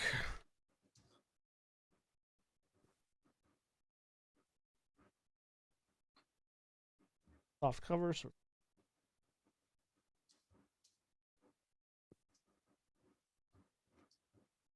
hits. 5 damage. Armor, so 4 damage. And then 1, 2, 3, 4, 5. So the incline there is the bunker there is on a size 2 platform. So it's above, so he's inside a bunker above you. Yeah.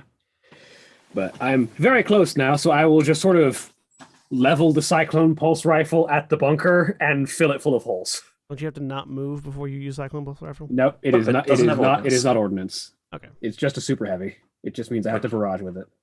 Gotcha. So I have an. It's accurate, so I have an accuracy, and I also have. Hang on, how far am I from center? I would have stayed within range. 1 step back. I have another accuracy from center, so it's a flat roll.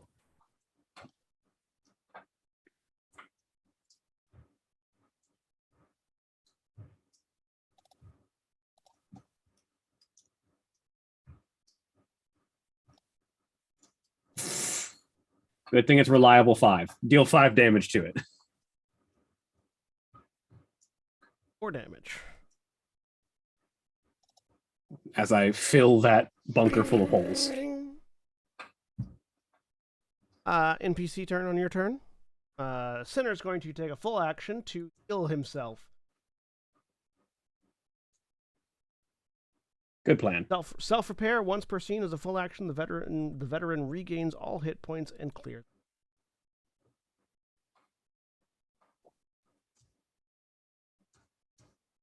That was a full action.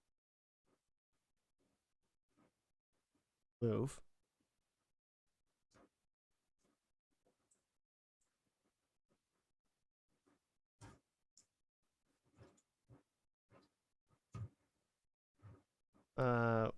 One, two.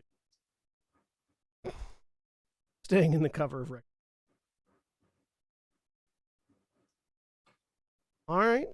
NPC slot.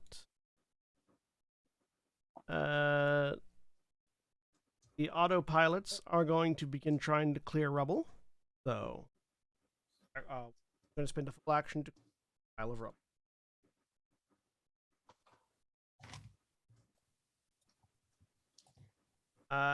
Next piece. I'd like to take out some of these things clearing off our bridge.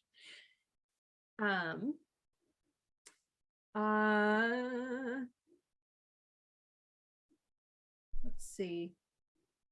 I have a quick question. If I am on this side of the chasm that the bridge is over, and I pull things toward me this way, is this enough space here for stuff to fall No, people- nothing's gonna be able to fall in the water there. fall through? Okay. Not unless the bridge is gone.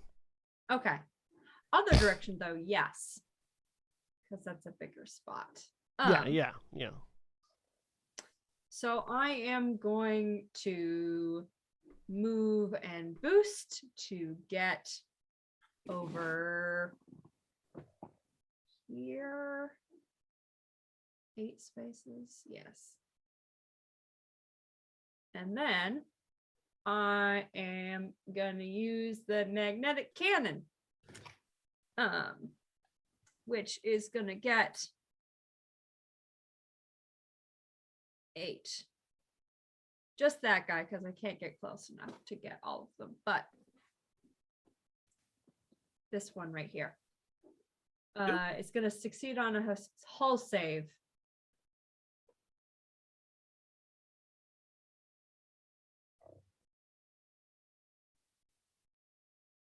Nine. Nope. Say target's 11. It takes some damage, but more importantly, it is pulled 1d3 plus 1 spaces toward me. Roll. Okay.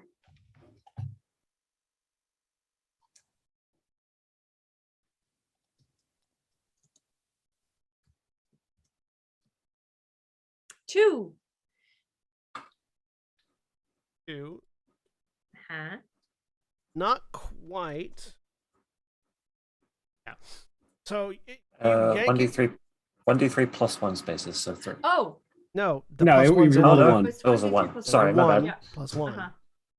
I am blind. It's Try to okay. cheat me. You. How much damage did it take, by the way? I think you still need to make an attack for that. 1d3 plus 1. Yeah, it's the same amount for the damage. So 4 damage. Quick. Yep, it's magnetic cannon. Ah, yep, you have to. I think you need to hit him to get the pull. Yes. No, it can't. Yeah, you actually have to attack him. So it's when you shoot him on hit, he makes the save. Yep. Uh-huh. So roll an Oh. attack roll with the cannon first. I see. I- You have to roll an attack roll, Okay. yeah. So D20. I okay. have just Sorry. looked it up. There is apparently errata. The magnetic cannon's effect should read on attack instead of on hit. Oh, okay, good. So Okay. Okay, so it still fires off anyway, but Got So it. the poll, Okay. the poll still happens. If there's you been can just errata, why miss. haven't they fixed it in the CompCon compendium? I don't know. Maybe because they want to keep it level with the book. Well, I mean, in the description, it's all characters with unhit. Yeah, 'cause It's the- not perfect system. Let's put it Yep. that way. Uh-huh. I'm Apologies. good, That was.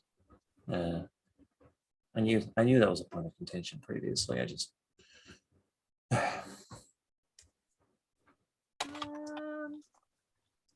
They want to overcharge? Kind of. you need to roll a hit, Mara. I do. The I thought attack. that's what we just decided. Yeah, So you No, still you have to still roll need for to the hit to attack deal damage. damage. okay. Yeah. Hit to deal damage. Don't have to hit to pull, but you have to hit to deal it. Okay.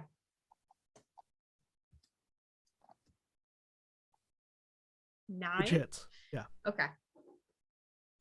It gets damaged. Yeah. Gets damage. It manages to grab onto the side of the bridge, though, so it has not fallen. Okay.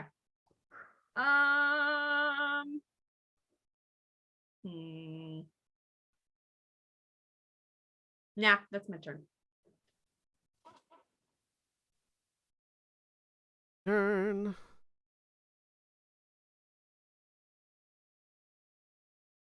This is the third round, right? Yeah. Yep. So Knuckles, go. Knuckles. Knuckles. Tougher than the rest of them. Then 4. Unloads the shotgun. You're welcome. I pulled it towards you. I like the idea that there's just like a random tiny mech hanging off the side of a bridge, and Knuckles is just like, huh? The damage. Just all right. Leans over, shoots hand still holds on somehow. NPC turn. Salt. Forward. Aim at Corp. And Quint. The Durandal. Oh, that's not good. Okay. It's all right. It gives us more time to complete our bonus objective.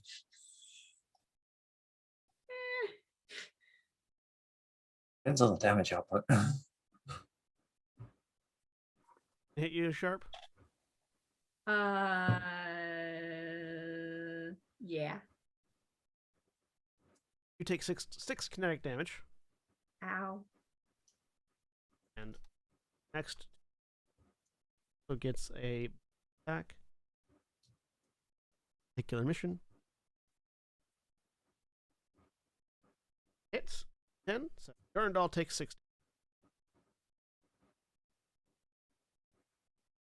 Durandal has.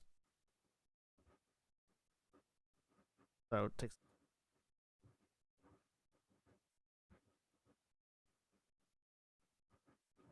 Normally 6 damage wouldn't damage the Durandal, but because it is currently crashed, it has 3 of its 6 armor. Alright. PC slot. That would be me.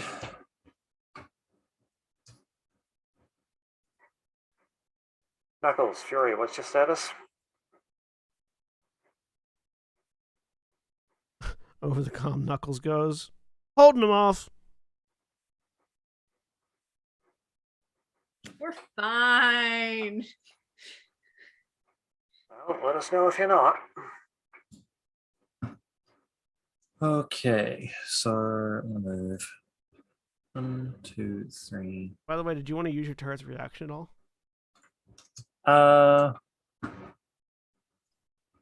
Check range on that. Yeah, that's within range. Sure.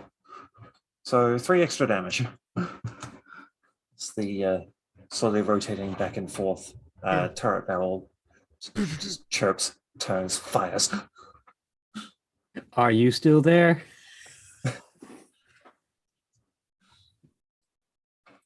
Okay. Hours. Yep. Let's see here. Perfect. 1, 2, 3, 4. Heads down. I chuck a frag grenade into the bunker.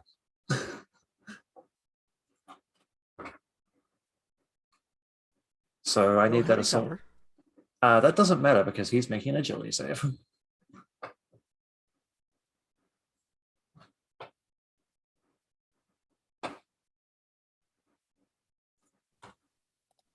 Also, the blade would originate from the blast point of origin, so if he throws it into the bunker, then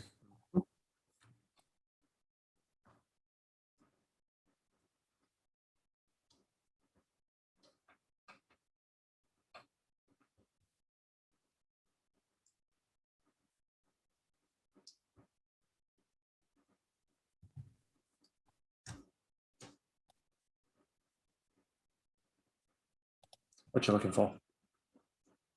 Trying to see how throwing things.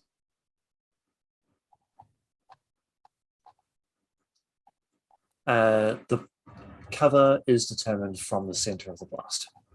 Yes, I understand that, but you have to throw the grenade at the cover. I'm trying to figure out how that works. I don't think there's any specific interaction there. yeah, cover just gets in the way of attacks, not really anything else. You mentioned it has firing holes, so grenade goes through hole, explodes.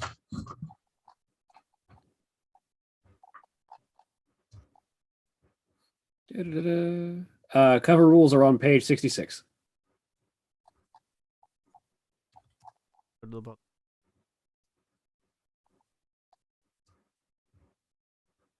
Oh, I will go to the book as soon as.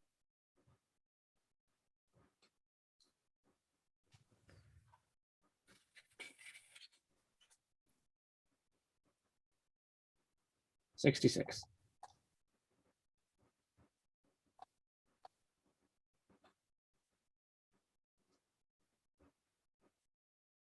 Hardcover and cruise.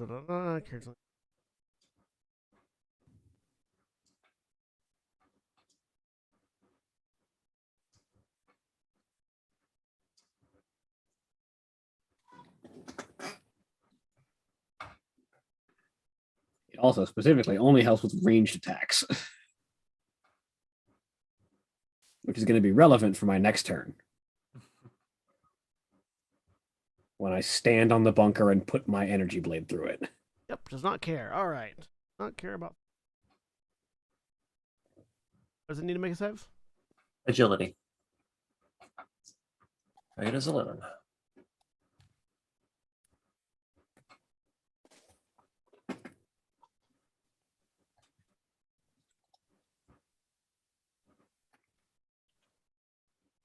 Four. That is a complete failure. And he takes 5 explosive. Nice. Explosive damage. All right. And there are needles. Not yet. Oh, That good. was one quick action. Oh, And for my next trick, I would like to throw a scan blast charge, which is a different system, so different action. And park it right there. So I need that assault to make me a system save. I like the idea that Phoenix just walks up behind Reganleaf, looks around, 2 grenades, one in each hand, pulls 2 pins, throws in 2 different directions. I mean, half of her make is controlled by like sensory input, so she kind of can't do that. Okay, cool. So he takes 3 energy damage and is locked on. Noise.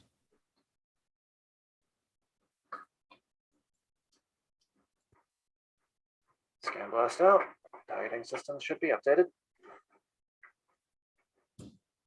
now it's an NPC. Indeed, it is. 1, 2, Needles. 5. Now that they around the cover, I was going to shoot us. He's directly against the cover, so soft cover. Going to consume the lock on for the accuracy. Fire.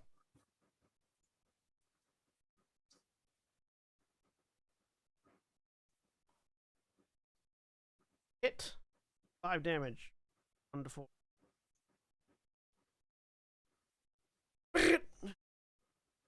Next, NPC spot.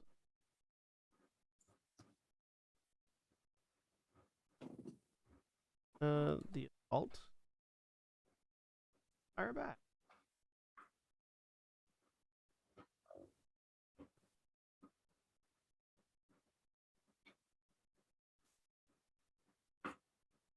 Just hear a thunk sound as a grenade launches from the unslung grenade launcher of his rifle.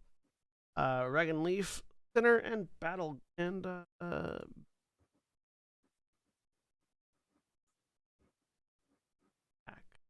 on all 3. Where was the blast planted? Planted on Battle Grid.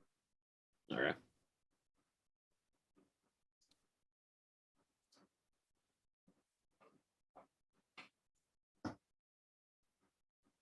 I actually get to use my thing here if it hits me. 13 to Battle Grace, 16 to Regan Leaf, 15. All right, Yep, I that'll take the hit hit me. and then get the resistance. 4 explosive damage. So 3 Alright. reduced to 1.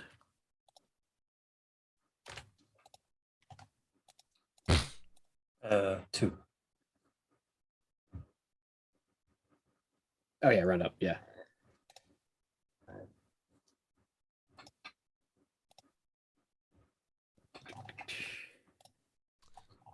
Turn. Are there any PC turns left? Nope. Turn the Durandal pairs.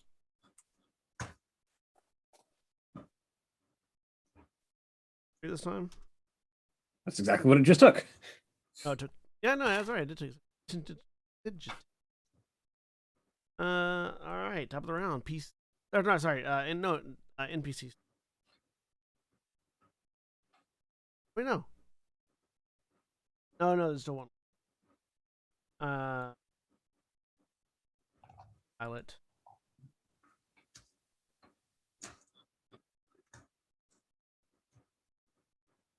Now it's top of the round. PCs. All right. Let's try and get rid of this guy that we've been firing at before he does anything else. So I'm gonna take my turn and use my jump jets and land on top of the bunker. And then just the good old fashioned lightsaber through a ceiling, just drive the energy blade into the bunker, into the mech. Attack. And cover only protects against range attacks. And I am within 5 squares of this guy. And I also have duelist, so I get 2 accuracy on this attack.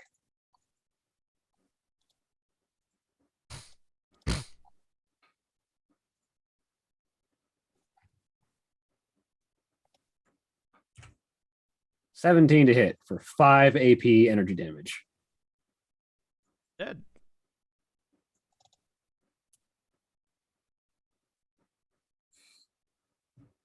As Regan Leaf just lands on the bunker and just Just an explosion inside the bunker as the mech goes off. Alright, in turn. assault down, continue on. Archer's gonna try to nail this guy before you.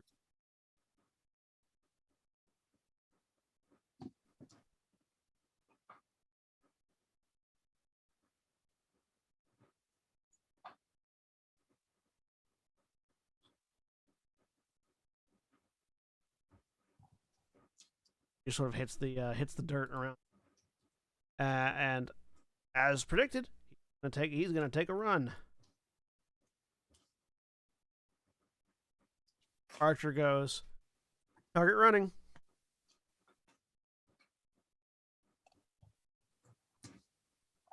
Just 1, 2, 4. He activates another group of NPCs. I was about to say, as the rebels see a running assault and fry him. Their turn, yeah. But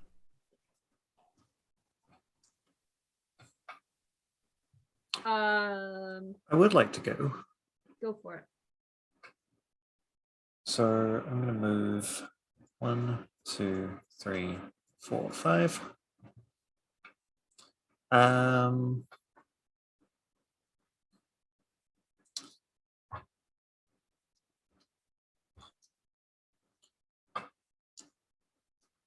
so what I would like to, so does this section here provide any sort of like obstruction or cover? Which section where? This part here. up top. This mining Oh, equipment right here. That is a mining pit. You get cover from it, but if you're not careful, you might fall into it. Right. So I imagine, yeah, some sort of, okay.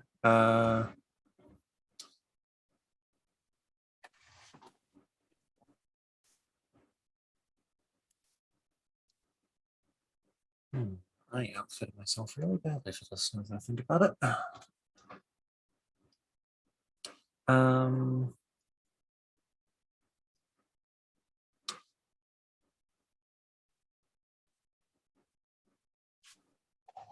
Check range.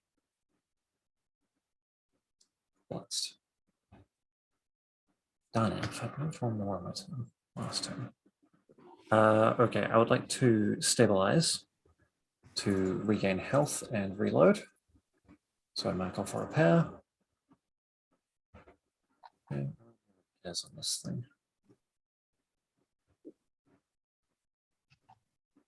I don't know. It'll be fine. Ah, there they are. Again, blind.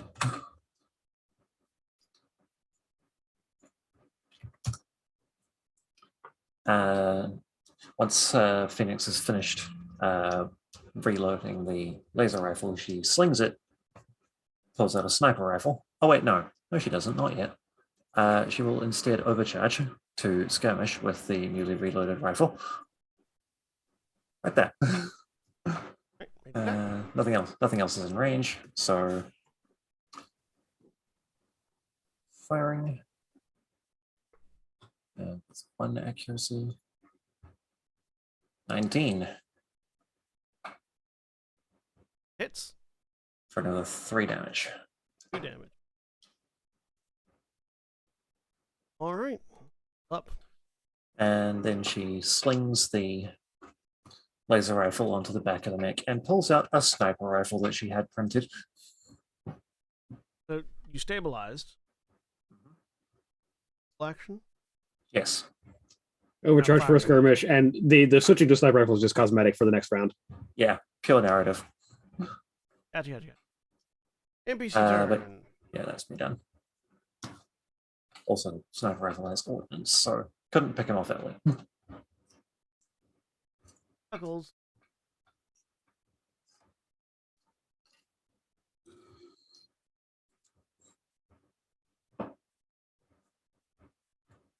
And misses.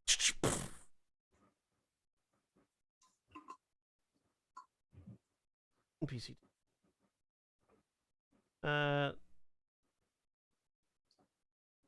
You can see from your angle where you're at,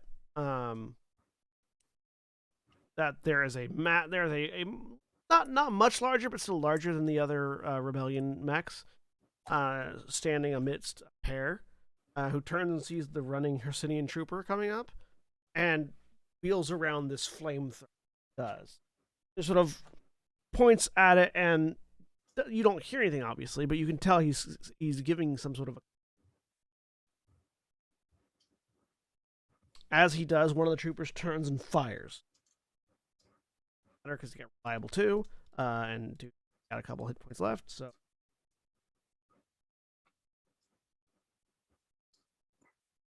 Attention all personnel, have a visual on enemy commanders. Repeat, visual on enemy commanders.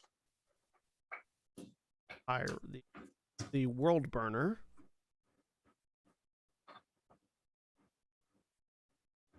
And it's going to fire.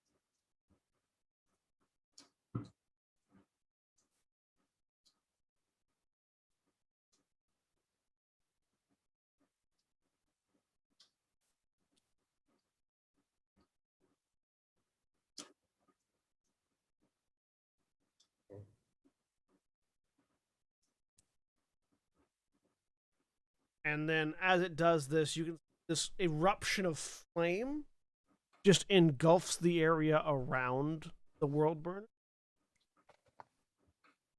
Fire breaks. That makes it a PC turn. I think I'm the only one left.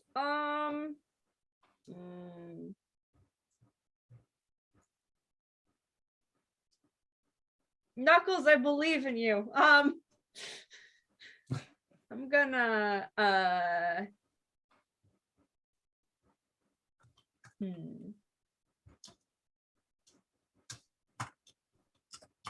Notably, the magnetic cannon is a line weapon, so if you fire it and catch two of them in the line, you can pull both of them towards you. Oh yeah. It's if I go right here, I'm not getting both of them though, because I'm only clipping the side of one of them. Right? I could go there. Sure, you get both of them. I can get both of them. All right, I will fire the magnetic cannon, just to skirmish.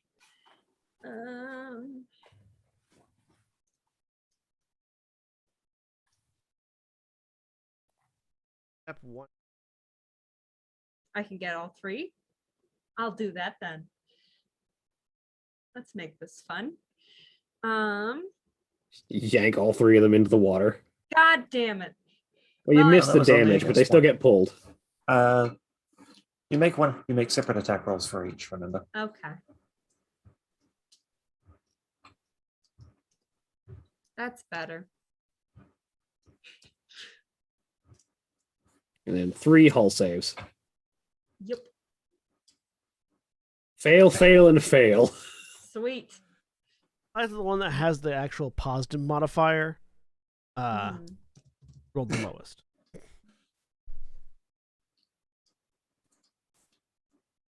I imagine those attacks 2 and 3 both hit. Yeah. So pulled 3 spaces, 4 spaces, and 4 spaces. Uh-huh. I feel like they should all operate on the same model. They all So- roll separate. They all make separate rolls. They all go separate distances. Oh, well then. If they have to make a separate roll for each time's going to have. Because Makes some sense. because some of them won't move. Yep. So if they all I move getcha. the same number, then And then roll for damage twice. Once. And 3. Oh, right. You don't roll damage once for all targets, but attack roll separately. That's right. correct. Okay. So 3 damage to 3 damage. damage to the 2 that hit. Yep. We'll get yanked.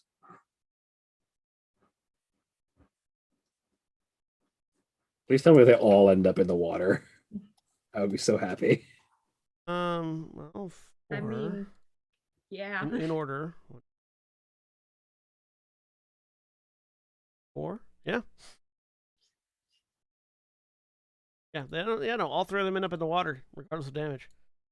One of them dies before damage takes effect. Or one of them dies before they hit the water. The other 2 just fall in the water and die. You're gonna do great. These And things then don't I'm gonna- swim. To Knuckles. You're gonna have another chance. Oh. It's gonna be great. I gotta go. Next turn. And I start heading this way. Yep. Also get a boost in. Yep.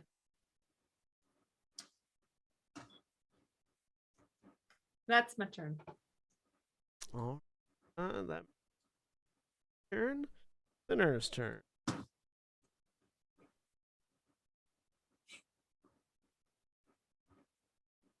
5.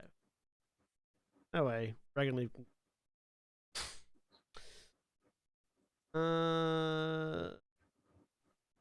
Turn. They're fighting going up here.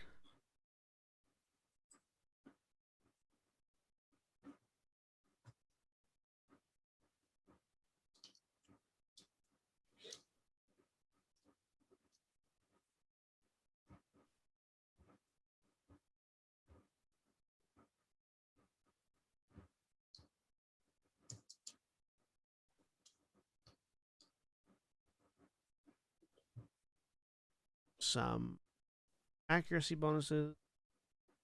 Fire at cover.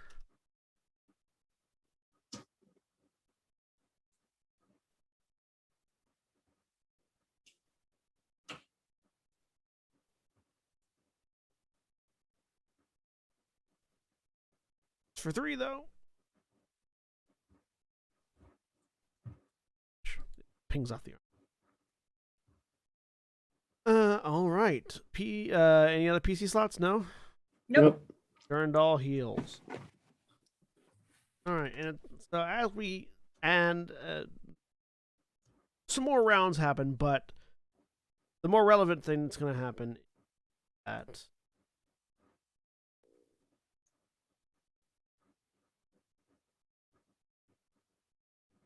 Durandal only heals 1. As you're preparing to head towards the commanders, you hear the sound of reinforcements. At the end of this round, there is sort of the sound of jets firing on as several rebellion troops this time reinforce from the cliff. I knew it. 2 rebellion assaults that appear. 4.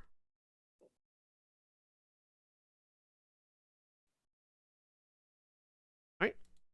And with updated battlefield, there we're gonna end. Back not next week, but the week after. Continuation of mission 1 of mission 1 of the Hesinian campaign, Operation Doorkicker. Say goodbye, everybody. Bye. Bye. Goodbye. Mouse.